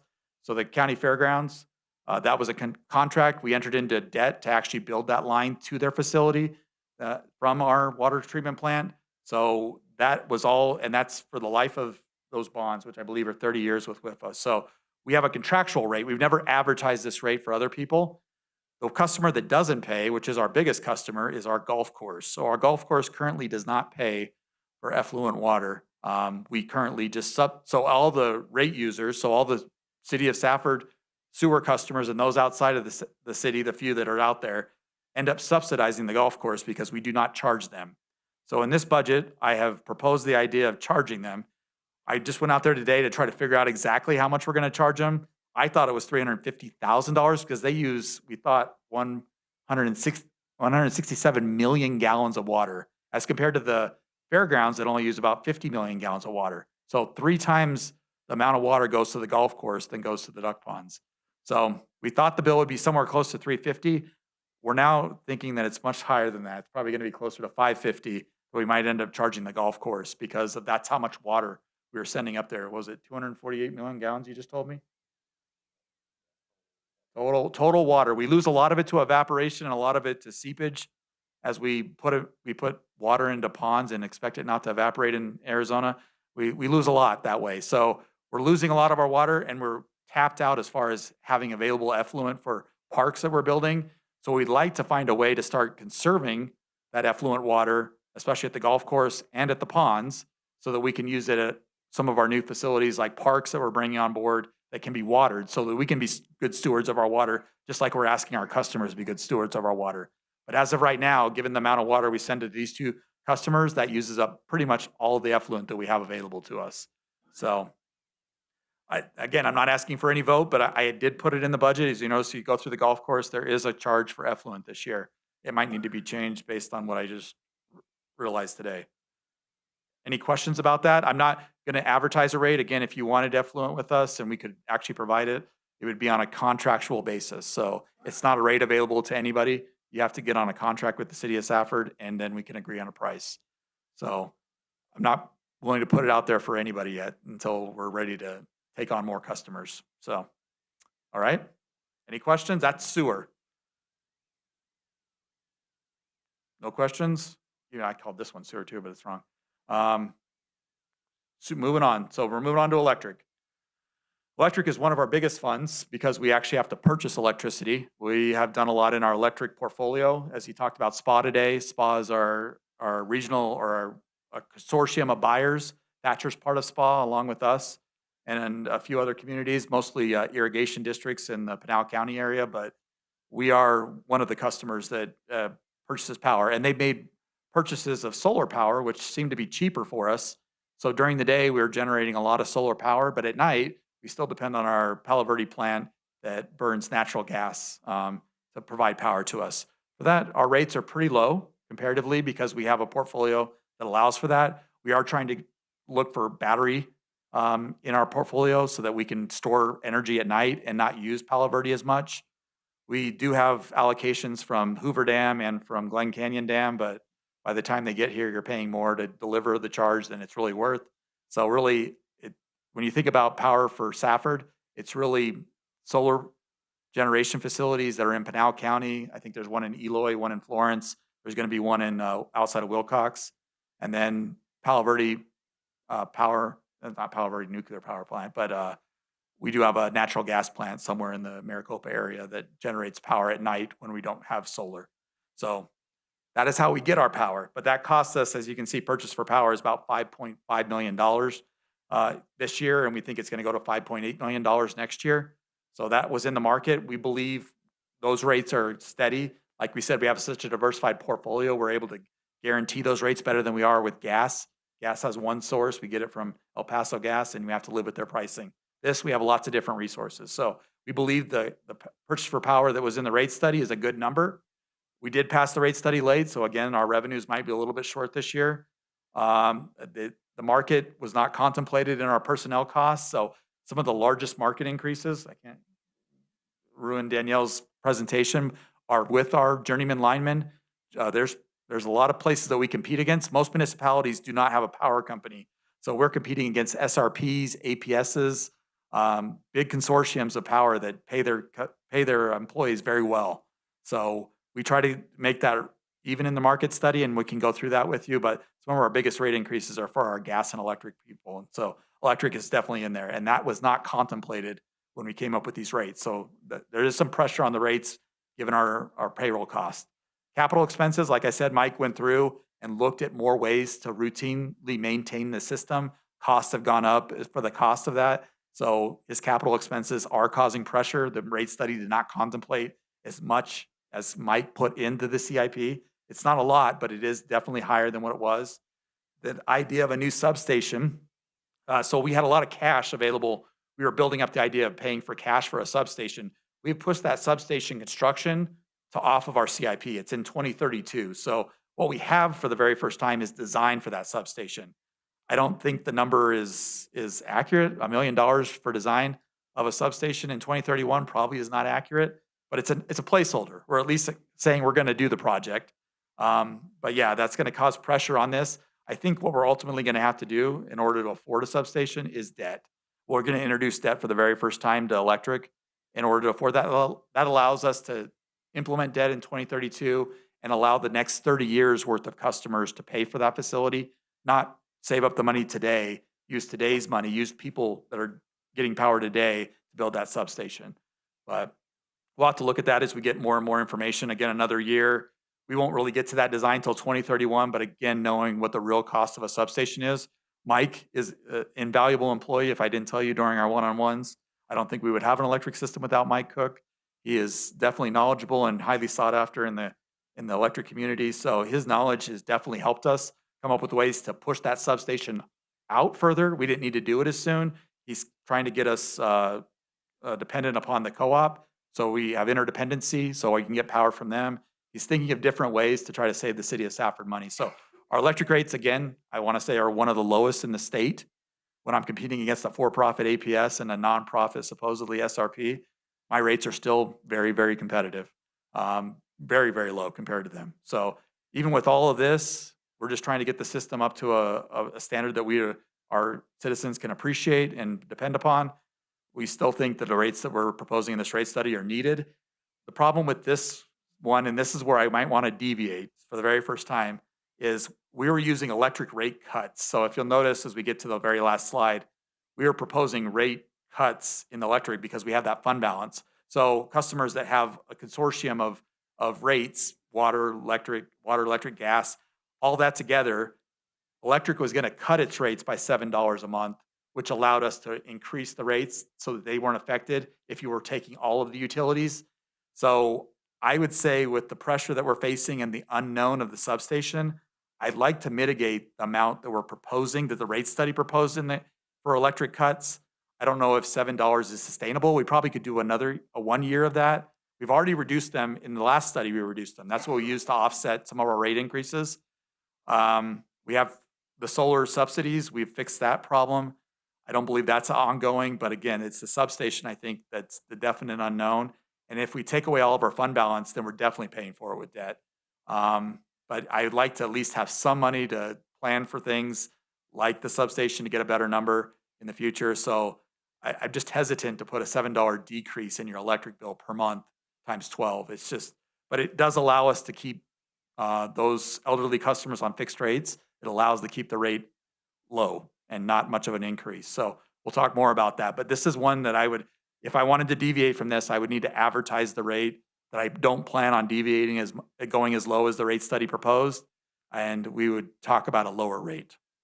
At this time, I don't know what that is. So just a little scary. Did reducing the solar help the electric fund any at all? Correct. Since we're not- I mean, some of these rate decreases that we're able to get is because of that solar subsidy. Giving 100% of the credits was causing us to give away things at more than what it really cost us to buy them. So we were having to pay for that. It's 440 customers, so it isn't an astronomical amount of money, but it definitely, doing what we did, going to that 25% excess credit has definitely allowed us to make some of these rate cuts. So I wouldn't propose zero as a rate cut, but I'm just worried about capital projects now. That's the big looming what if. So with that in mind, again, this is PPA as power purchase agreement. So that's where I'm saying that our rate study went out and looked at our portfolio, looked at our diversification. I think we can still keep the actual purchase at 0.05. As you can see, that rate stays the same. We're not proposing any sort of stabilization adjustment because that rate seems pretty set. It doesn't move like gas does. Residentially, the base rates are staying the same. What's changing here is the energy per kilowatt. So this is how we pay for Mike's Crew, is paid for on a per kilowatt charge. So there's a delivery charge, that customer charges a base fee, but then there's also this per kilowatt. So people that use more of the power pay for more of Mike's team. We are proposing that in this would decrease 0.0078 for residential customers. This is where I would say maybe we do half that if we did. So again, I'll look for your comments at the end of this presentation as you see the totality of what's going on. But I don't know if we can sustain this. The rate study did not contemplate the cost of a substation, I think, fully. So one of those things, I'd like to decrease at this, and we probably could do another year. It's just how tight do we want to be in our electric fund? So again, here's our competition is the co-op. The co-op charges a lot more than what we charge. Their base rate is $10. Their power purchase agreement is actually 0.03, which is less than us, but their energy charge is 0.08, which is more than us. It's close, but it still is more than what we actually pay as customers of City of Safford. So we do have customers inside the city, and we do have a few customers outside of the city. On the east end of town, we do service some customers that the co-op can't get to. So there is county customers that do benefit from the system also. And those were the Town of Thatcher rates. So Town of Thatcher is very competitive with us. I think the co-op is a little less. So I take back my words. Co-op is a little bit more expensive. The residential minimum is $33 as compared to our $9. So they charge a lot for base rates. And then their per kilowatt charge is 11 cents. And like I said, ours is 0.08. So we're definitely lower than the co-op, and we're competitive with Thatcher, but we're still lower than Thatcher when it comes to their rates for electric. And then we didn't talk about this, but more customers have called me about DD lights, which are dusk to dawn lights. So I believe back in the 70s, to the best of our knowledge and research, is the City of Safford decided that there were a certain amount of street lights they were willing to do in our residential areas. Some customers came forward in the 70s, 80s, and said they wanted more street lights. And so the idea of this dusk to dawn light, so you could be paying for a light that's not even in front of your residence. It could be down the street, but you wanted more light on your street or alley.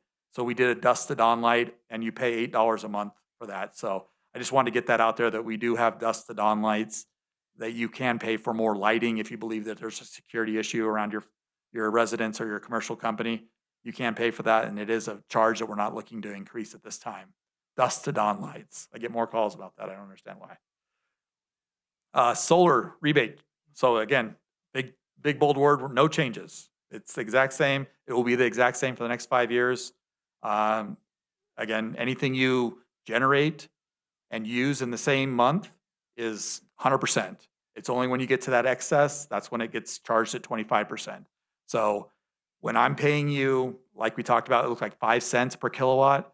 I'm paying you 5 cents per kilowatt. I'm paying you 25% of that rate, but I'm also able to buy it for cheaper than I'm even selling it to you. So even the 25% is still beneficial to the customer and a little bit detrimental to the city, but we believe it's a lot more comparative than the 100% that we were giving before for excess credits. So again, this is where it makes me nervous. I told you during the solar thing is that if SRP and APS are giving 12%, who am I in the city of Safford that has 4,000 customers to say that I know that 25% is the right rate? I don't.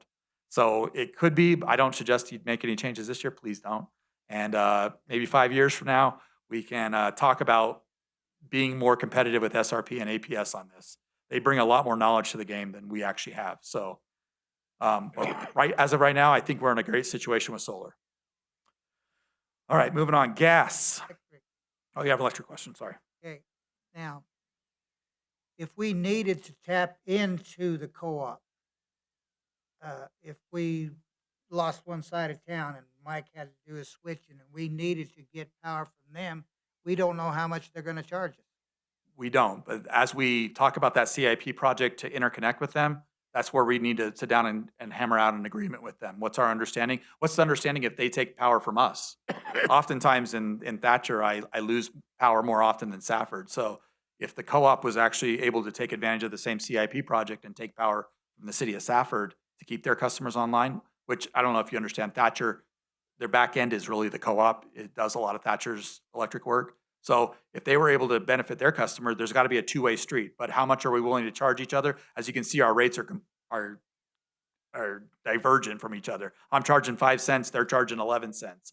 So what do we charge each other? That's one of those things we need to work out with the co-op, sit down and come up with a contractual agreement that in the rare case, we're not using it all the time, that we use their power, how much will they charge us? And in the rare case that they use our power, how much are we willing to charge them? We, written down agreement should be on the horizon so we don't get surprised. I don't think that project is until 2028, so we have 2 years to work on it. But yeah, one of those things to keep in mind, you don't want to build a project before you know what its ongoing costs are going to be. So great question. I'll make sure to tell Mike tomorrow. I'm sure he'll appreciate it. He has an idea where he's putting in the switches. I don't think he ever thinks about rates. I think he leaves that to me. So it's one of those questions that I'll be on his horizon that, have we thought about what they're going to charge us? So we've seen their rates. They're twice as much as us. So, okay. Any other questions about electric? We're happy. Electric is where most of your money comes in. Our $5 million a month that we collect in utilities, electric is the big one. So gas, we only have about 28 to 3,500 customers. It all depends. Depends on what you're looking at. But so it's not the whole city. There is customers outside of the city. Again, we service certain areas of the county on the east side of town that aren't connected to the co-op. As you can see, again, we were behind on the rate study, so it's like a repeating record. The revenues are probably not going to come in at the $2.4 million or 2.5 that they estimated here. Expenses, market, like I said, the purchase for power here, as you can see, it was $675, and right now we're seeing a lot more than $675. We're in the 700s, if not close to the 800,000s right now. So I can't adjust this rate except for in March and October every year. So we are going to make a March adjustment. And that's where you'll notice when I get to the next sheet what that is. But 675 is what the rate study put together. They were saying it's going to go to 692 next year. We're putting in our budget 900,000. So we are definitely way above purchase for gas expenses than what the rate study had. Capital expenses, gas is very small. It has very modest, but they are a little bit larger. So they are causing pressure on the rates. Market adjustments, again, like I talked about electric, gas Southwest Gas coming in and buying up most of the gas infrastructure around here has really pushed up the rates for a well-run gas system. And if you didn't know, Raymond does a great job. This system is one of the premier systems in this area of the southeast Arizona. If Southwest Gas could buy our system tomorrow, they probably would, because Raymond runs a great system. It's up to spec. It always passes code. So we do a great job here. So it costs money, though, to do a great job, and that cost is definitely going to be borne in the market rate adjustments. Again, Southwest Gas doesn't offer a pension, so we have to figure out a way to make us adjustable to them. And Danielle will talk about that as she goes through her market adjustment. With that in mind, this was one of the funds that I think we let go for a little too long when we made our rate adjustment back in 2018. This fund almost was in the negative coming into this year. So again, we were charging too much for the actual purchase of gas and not charging enough for the maintenance of the system. We have equalized out those rates with this rate study, but gas was definitely behind the 8 ball coming into this year. So gas is, as you can see, is some of the biggest increases, and what I'll show you and what we'll talk about tonight will show that they're still one of the biggest increases. And then their fund balance is pretty minimal, so I don't have a lot of flexibility if I get it wrong. So it's always better to err on the side of more than it is to less, because if we're down to $187,000 when you're trying to run a $2.7 million operation. So it's not a great situation. So with that in mind, I just found out today, believe me, when I generated these slides last week, I knew something was coming, but I didn't know as bad as it is. So currently, as you can see, as of November, we were charging $3.75 for commodity charges. Given what we know right now, that $3.75 needs to go to $4.83. Is Jeff here? He left me. Is it $4.83 we talked about today? $4.83. So the $3.83, they were off a whole dollar. But that adjustment was meant to be for October of this year. I'm making that adjustment in March right now. So we are using our ability to change for commodity purchases. Some of that will be a stabilization. Our stabilization fund went into the negative because of our rates were so low for the last few months that we're behind the 8 ball in the stabilization fund. So I need to replenish the stabilization fund, and I need to get the rate up to what we're actually paying for gas. So I can't continue to pay $157,000 a month and only charge the customers $100,000 a month. So we're making that change immediately. So you're going to see that I showed 8-cent increase here. That's $3.08 times 3 CFMs. So that's really $3.24 increase. So as we get to the last slide, that'll make a big difference. Again, residential base fees, even if you're not here, you still pay a base fee, $16.80 going up to $19.15. Again, this is, like I said, this fund was completely out of whack. We were charging too much for commodities and too little for actual maintenance. This puts that $19.15, gets us back in track. There will be even more rate increases in the next 3 to 4 years, or 2 to 3 years on this fund, just because it was so far out of whack. But yes, this is still competitive. You'll even notice with these increases, Southwest Gas charges a lot more than this. So, and then the per CFM charge, the delivery charge, which is also goes towards maintenance, that is going up 80 cents. So this one is seeing a lot of increases, and we'll point them out as we get towards the end of the slide. But yeah, residential, small commercial, medium commercial, and large gas are all seeing increases in gas. Again, here's Southwest Gas. They use therms instead of MCFs.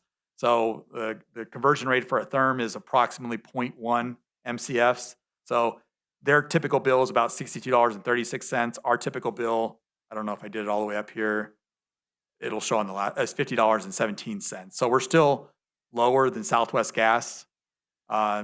Even Southwest Gas, with the systems that they've acquired around Safford, they still talk about needing to raise their rates just because of the lack of maintenance that was on those systems prior to them taking over.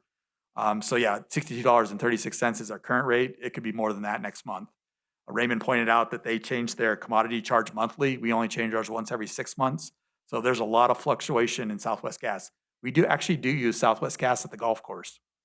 So we do see that fluctuation for our small commercial restaurant that we run at the golf course.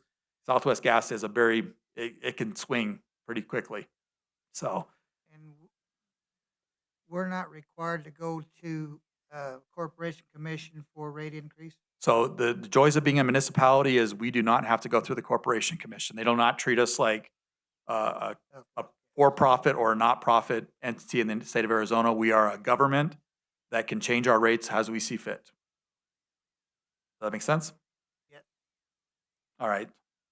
So any questions on gas? We'll get to the end.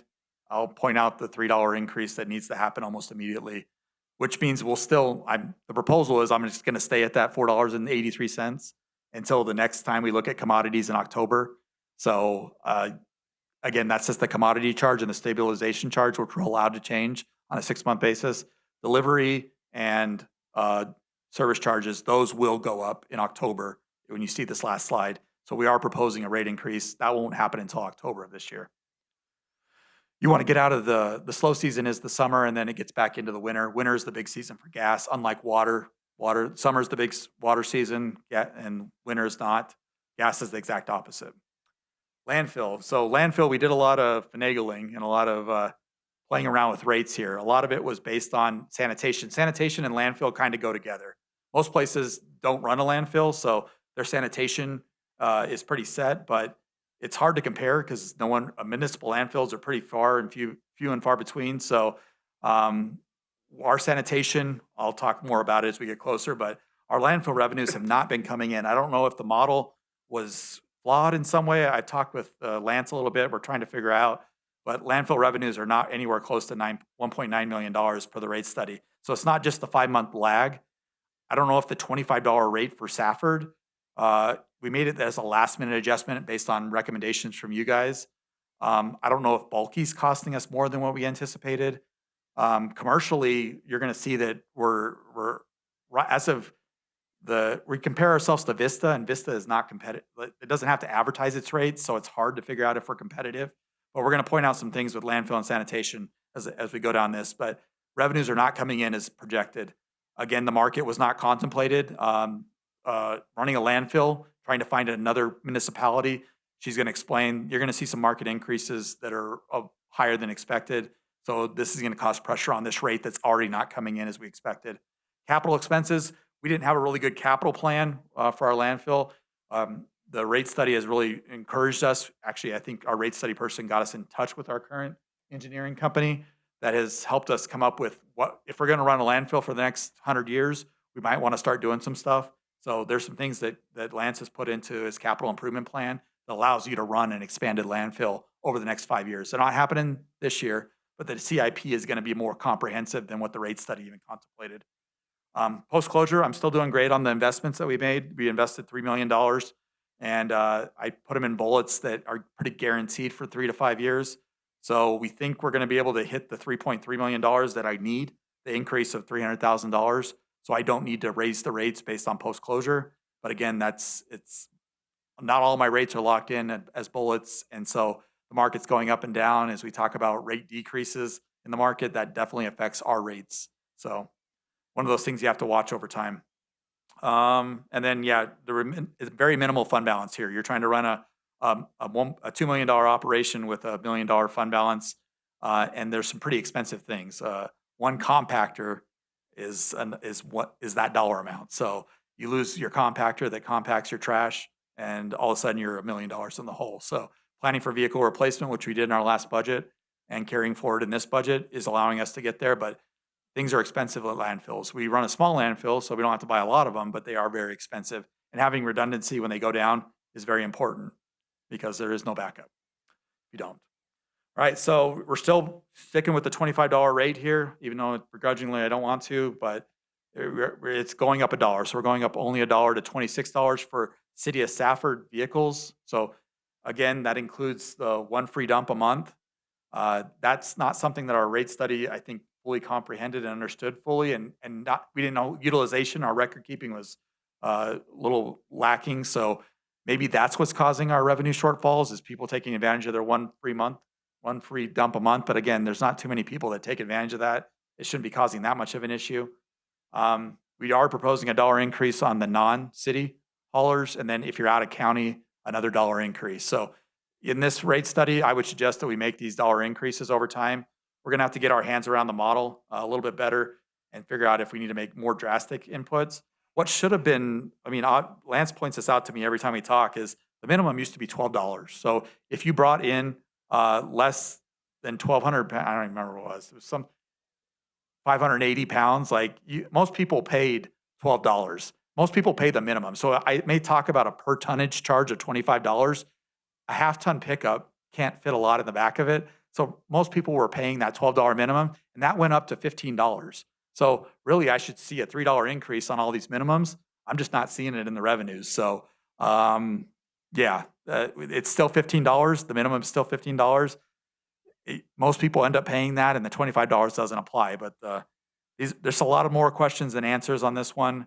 Again, if we don't want to talk about rate increases, one of the things we could talk about is the one free dump is one of the things that you can cut back on expenses and not offer if you wanted to actually not have to increase your rates.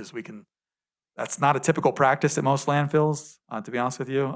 It is a benefit of our citizens. It does make you want to be a City of Safford resident. We've had people outside the city that really want that rate and really want that dump, but we've educated them that they don't live inside the city boundaries. They don't pay the taxes. So it's definitely highly sought after. So it's a definite benefit to be a City of Safford resident. With that in mind, any questions before I move on to sanitation?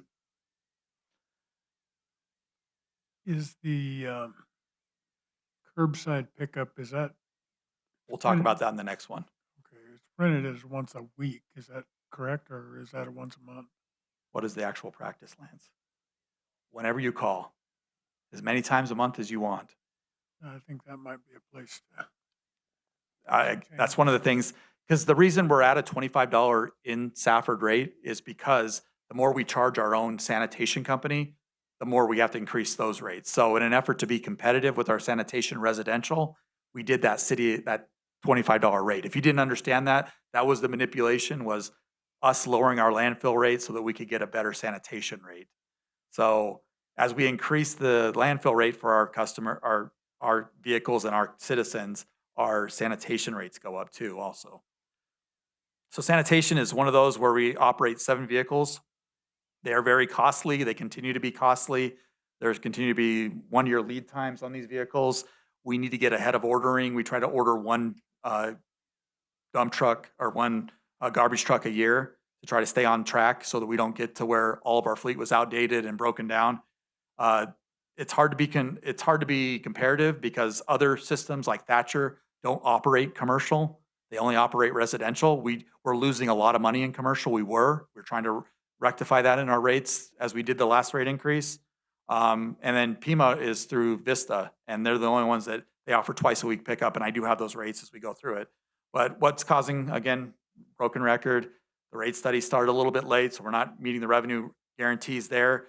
The market rate adjustments for garbage truck drivers was higher than we were able to predict, so that was completely avoided in the model. Vehicle purchases continue to be expensive, and I need to plan for 12 to 15% increases on what we see. So garbage trucks are definitely a monopoly, if I could say that publicly.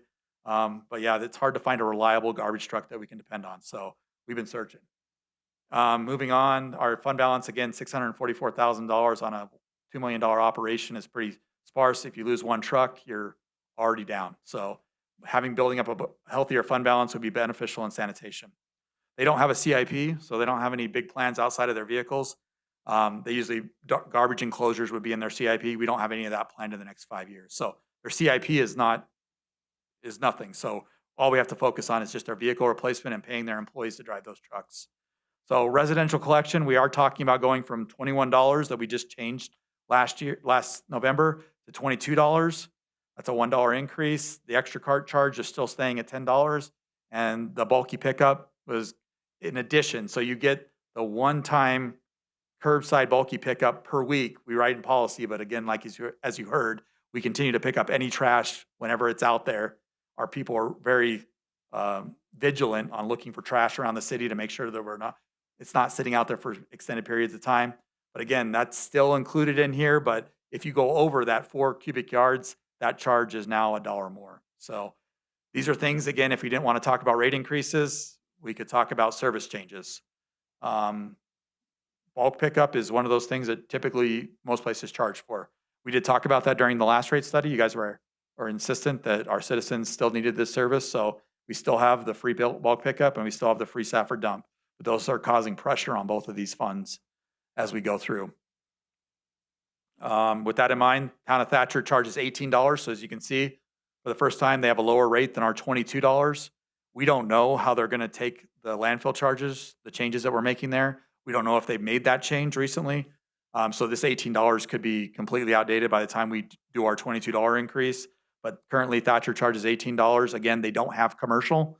All they have is residential. That is a difference. They run 2 trucks as compared to our 7 different types of garbage trucks, tractors, garbage, like dump trucks. We run everything underneath the sun to pick up trash. We hate trash around here. We try to get it out of the city as quickly as possible. And then Vista, as you can see, this Pima has the exact same service as us. They get 2 times a week if you live in the town of Pima. So they charge $26.50 as of January 1st. In talking to the person that gave me this rate, they were already talking about increasing their rate from $26.50 because they're anticipating our landfill increases at Vista. So we are definitely competitive when it comes to Vista, and we don't know how Thatcher does it for $18.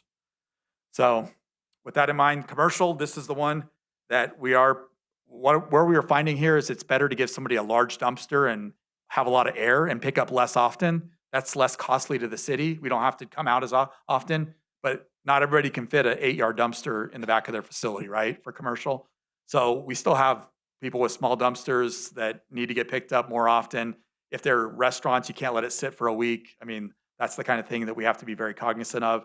But our rates, as you can see, we are still proposing rate increases across the board here.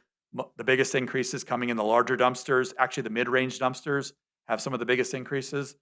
Those are the ones that we feel like we are losing the most amount of money on, 2, 3, 4-yard dumpsters.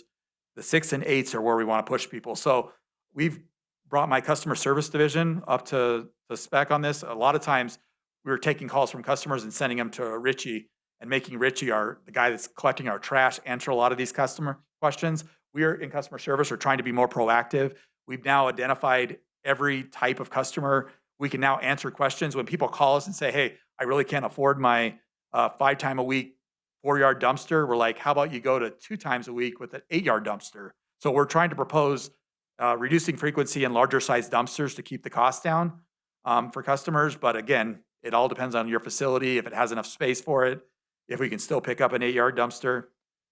Vista does not offer 8 cubic yard dumpsters. So we're the only ones in the business that offer that big of a dumpster.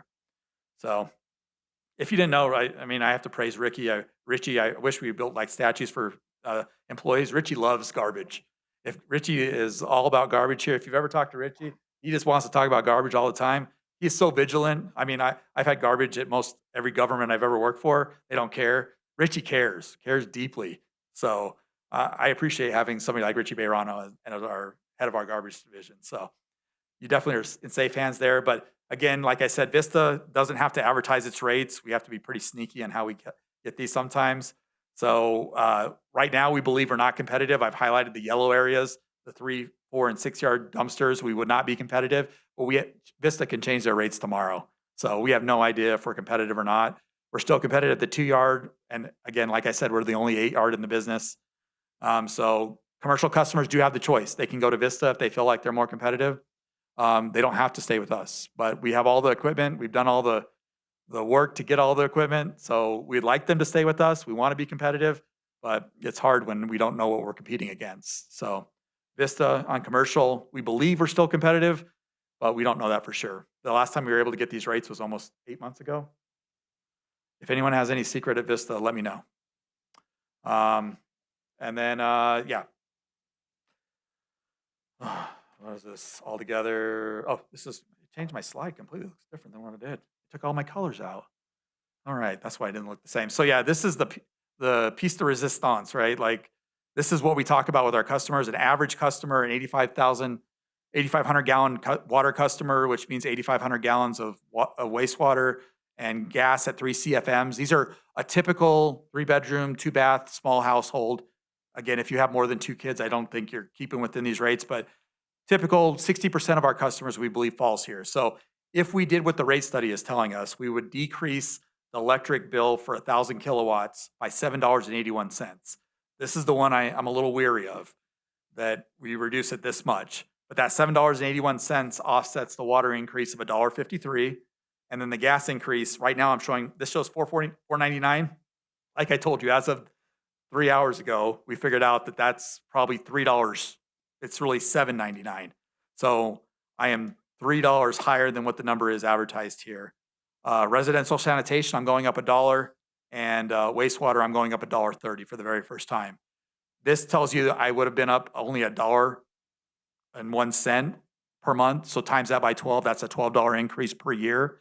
With the gas charge of $3, I'm definitely going to be closer to $4. So that's $48 for the year for a residential customer, a typical residential customer. Again, if you have high water usage or use a lot of gas, you're outside of these parameters, it can vary a lot more than this. But we believe 60% of our customers, they're going to see a $4 per month increase, $48 for the year. So with that in mind, I think I'm tired after 26 slides. Where do you want to go? Because our budgets for utilities are integrally placed against these numbers. So are we supporting a rate increase? Are there certain rates we just can't live with? We don't have to make, like I said, the vote tonight is not a vote to do the rate increase. It's just continue on the path that we're going or don't. Like, tell me where I need to stop. Tell me where I need to go. It's really up to you. We're trying to come early in the process. How are you feeling? What are you hearing from your constituents? Again, I didn't point out the timing difference here. I guess I should point that out. We weren't planning on making the rate, water, and gas increases until October, trying to keep that a full year from the last time we changed it. But I would suggest the sanitation and wastewater ones because the winter-summer average, when we calculate your sewer bill for residential, it's based on your winter average, and we put that into effect every July. So we would want that rate increase to happen in July, not in October. So the two bottom fees would happen sooner than the two top fees. And my customer service department appreciates this, because trying to change 5 utilities all at once was a nightmare last time it happened. We barely got it done in December. So splitting this up is probably a good idea, and I think this timing makes sense. So with that in mind, I've spoken too much. Fill the void. Tell me what you want to do. I don't particularly want to fall behind.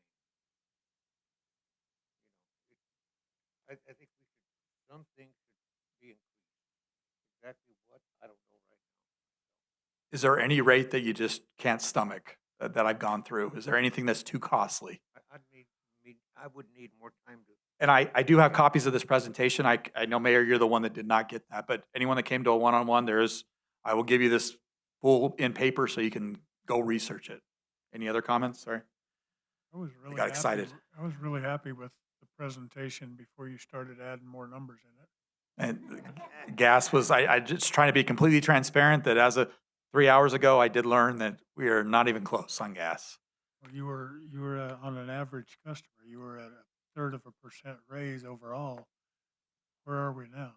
I think even if I changed electric to half and gas went up that $3 that I talked about, I think I was proposing a 5% increase comparatively to our overall bill. So a 5% increase. Does that make sense? Did I hear your question, or I kind of danced around That it? answers my question. And over what kind of time are we looking? I mean, how long back has it been since we've done this? So the last rate increase was in November. I think everything but sewer was increased at that point. But I So mean, now, some of these are real real low, old. old. Some of them have been there for quite a while. And I think sewer is one of those ones that had been there for quite a while, and now we're starting to see those increases. There's nothing that hasn't gone up 5% in the last year. So And again, I I don't like it, but it's realistic.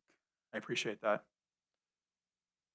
Councilmember Bradner, Vice Mayor Lopez. I- Anything? With Mr. McGoy. So something needs to happen. Yes. Councilmember Arvizo, anything? So we're gonna, It's hard for me because I feel like I'm putting the cart before the horse because we haven't seen what we're gonna need to increase for I- the employees, so. I appreciate that. So yes, this is just kind of early on. If you came to the one-on-ones with me, we did give you budgets that kind of show some of these increases, but we can get more in. That's why we're not voting on the budget today. We're just kind of voting, are we heading in the right direction? During the budget process, if you don't want to do rate increases, please point out things in the budget, in the expenditure budgets of the operations and or CIP that you believe we can cut that would be sufficient enough to not to do these rate increases. They're not substantial amounts of dollars, but I believe everything you see in the CIP, especially for utilities, is needed. And I believe everything in operations, again, we sometimes give high budgets for operations that we don't use. We could be a little bit more austere, I guess, with those, but I don't think it would be enough to change these rates. But I would definitely, as we go, don't feel like you're locked in. As we go through if you feel like we need to not increase rates, let's find ways that we can actually cut something. So if you're not cutting expenses, the other thing is you can cut services. So like I proposed in sanitation and landfill, those service cuts are almost dollar for dollar the same as an expenditure cut. So think about that as we go through the budget process over the next 2 months. As the last item, I think after this, once we finish this, I'll talk about the calendar, but we're planning on having every other Monday meetings. Whether or not you guys come, you can just come and listen. If you don't have enough people to actually do a vote, we'll need 4 people to show up to have a quorum. Even if you vote, it's not locking in the budget. You're just voting that what you heard that night, you approve of, and we should move forward. And then the final budget vote will happen sometime in May. But if there's not enough people to vote, we can just give information that night. It's just, you can ask questions, but we can't make a vote. Any sort of vote we do make, I want to follow up at the actual council meetings the following Mondays and let you know where we're at. So even if you didn't come, you could hear what was said and kind of give you a cliff notes of what was said. So if there's something you're just like, hey, I wasn't able to come on that off Monday, but I really can't have that, propose another date that we can talk about it again, and we'll bring it up again. When it comes to operational budgets, they're just so large, the detailed line item budgets. We're going to give you the highlights of things outside of payroll. So like any other operational changes and contractual stuff, that's not going to hit every one of our departments. So as I can give you the budgets, like I said, in our one-on-ones, if you want to go through those, and I've already gotten a lot of questions from a few of you, like giving us questions beforehand that we can answer, we're going to kind of give you the highlights. Because if we go through the 106 pages of CIP and I think it's 61 pages of operational budgets, I mean, those are over 2 nights, but it's just a lot of information coming at you all at once. So we're going to try to hit the highlights. If there's certain things you just want questions, send me an email. I can respond to you. And if we'll try to respond to everybody's, just so maybe it's the same question you had, we can kind of kill 2 birds with 1 stone. So we'll answer whatever questions we can on the fly. But again, I'd like some sort of directions as we move through these things. Every one of these things is going to make some sort of decision that'll get us to that final budget. If you get outvoted during those meetings, or we're not able to take a vote, I would hope in the end that we all support the budget, that we were all heard. We try to do whatever cuts, we try to do whatever increases. There is some increases that some of the council members have proposed. So all of it comes together, it becomes the City of Safford budget. I hope that we agree at the end, it's the budget. We may disagree how we got there, but ultimately our voices are heard and everybody knows where we're at. So You said we can't use general funds for enterprises, but we can use enterprise funds for anything else. So one of the key revenues we don't really talk about too much in the general fund is we actually charge indirect costs to our utilities. So I joke with you in the one-on-ones that did come to me that our auditors often call it, we're a city acting like we're a utility company acting like we're a city. Most of our money is spent in our utility funds. So we do charge them admin fees for having a city manager making those decisions, for a finance department, for our city attorney. All of those things help both our utility funds and the general fund. So we do charge an indirect cost. We could increase that rate if we wanted to, but that would put more pressure on utility rate increases. So it's a fine, we've never gone through an official utility or what they call an indirect cost study. How much of my time and finance is spent on these specific utilities? We think we have a good estimate, but again, I don't think we've ever really studied it deeply. And again, it's all arbitrary. Somebody decides this thing, it could be one thing. But again, when we come at the very last meeting, right before we vote on the budget, I'm going to bring back the general fund.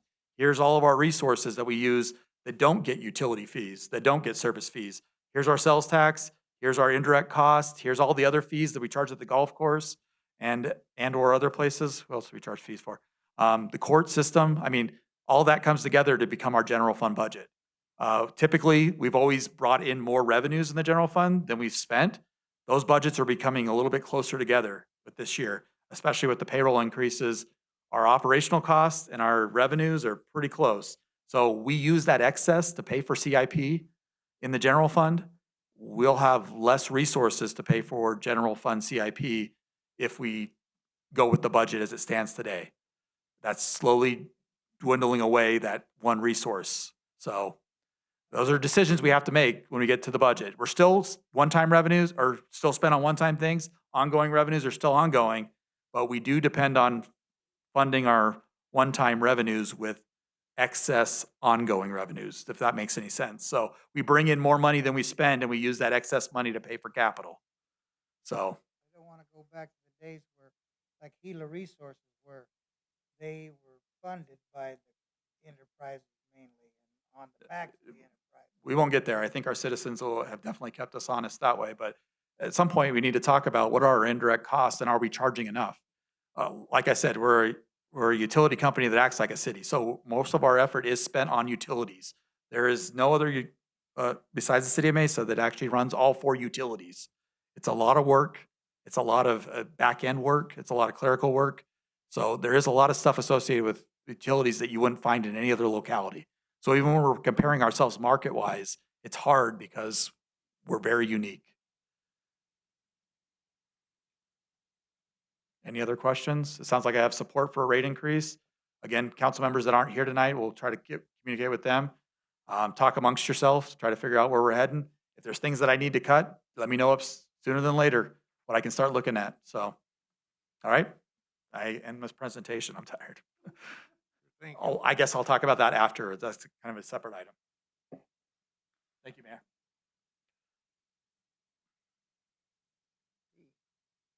We'll move on to item 13. Announcement of current events.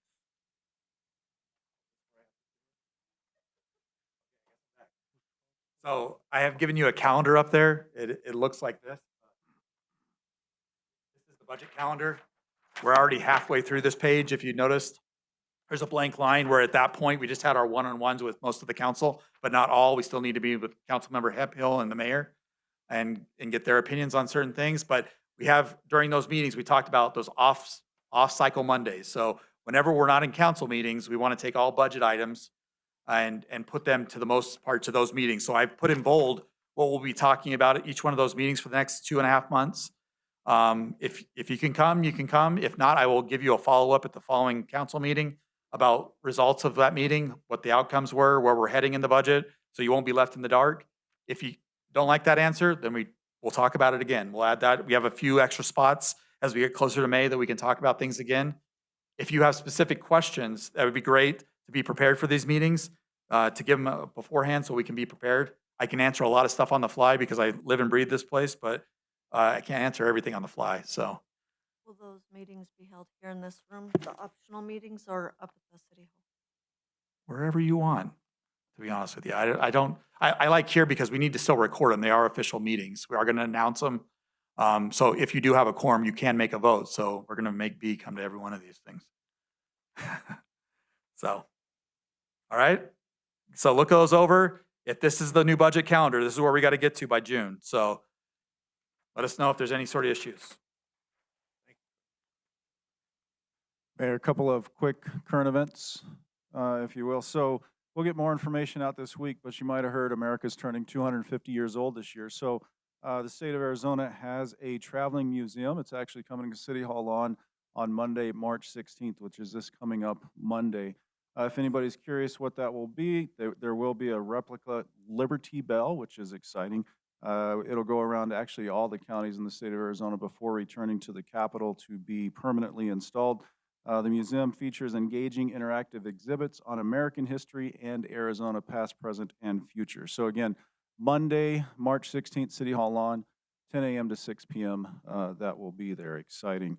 One other thing to share, both Thatcher and the City of Safford have both agreed to do this. You might have heard there's a massive paving and milling project happening on US 70 with our partners at the State Arizona Department of Transportation. We are reminding our communities that while that large project continues, our local businesses remain open, and please continue to visit them during that project. Thank you, Mayor. Tomorrow we'll be having a presentation from SEGO, some of the things that they help provide to our community. Tomorrow from 10 to 12 at the General Service Building at the county. I also have a question on who's recouping all them millings off the highway. I don't have an answer for that, but I know someone that may. ADOT has worked that out with the contractor. I believe the contractor owns them, but we are getting some of them. I had a conversation with one of the ADOT employees today. We're gonna get some at the golf course. Problem with that is all the work's gonna be done at night. So it's hard to go in and out of the community at the golf course and deliver billing. So we're gonna try and work out a plan where we can get some in there certain nights, stockpile some in there so we can put them on cart pass and whatnot, but we'll probably work. I think they start at 8, so maybe we'll run 8 to 10 o'clock PM with a light out there and then shut the trucks off. We won't take a bunch out there, but we'll try and get some in there. Yeah, I didn't know if he was gonna try to claim some for the rifle range. Well, I can try and claim some out there too, so I know that the contractor's in charge of it, but I know they're looking for places to get rid of some, so. Better let it go before B gets me. Anybody Mayor, I else? had one on the special, or the current events. We did receive a thank you packet from the First United Methodist Church. I'll read you real quick. The thank you letter says, Safford City Council, thank you for the grant of $17,000 to purchase a transport vehicle for our after-school program. We are using it in conjunction with a van to bring 21 children to this program each week and some to the Boys and Girls Club afterwards. We have been able to do some service projects on Fridays for our neighbor's pantry. Thank you. And it's from the Sidewalk Sunday School. And she left a little note that if you dare stop in any Wednesday from 2:30 to 5 PM, which I'm guessing is when all the kids are there. And I did want to share the picture that they sent with it.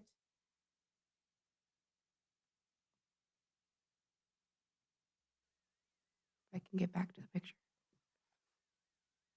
So there they are with the transport van that we're able to purchase. I didn't want to put this one out because it does have a picture of a little girl a little bit closer. But they did dedicate the van. It says, "Thank you, City of Safford," on there. And they included several thank you cards from the children. So if you'd like to come by and check them out, we'll have them there at the clerk's office. I was thinking about scanning and sending them to you guys in an email, but some of them included like some little artwork that I don't think would look too good on an email. So if you want to come by and check it out, but they wanted to extend their thank yous to the council.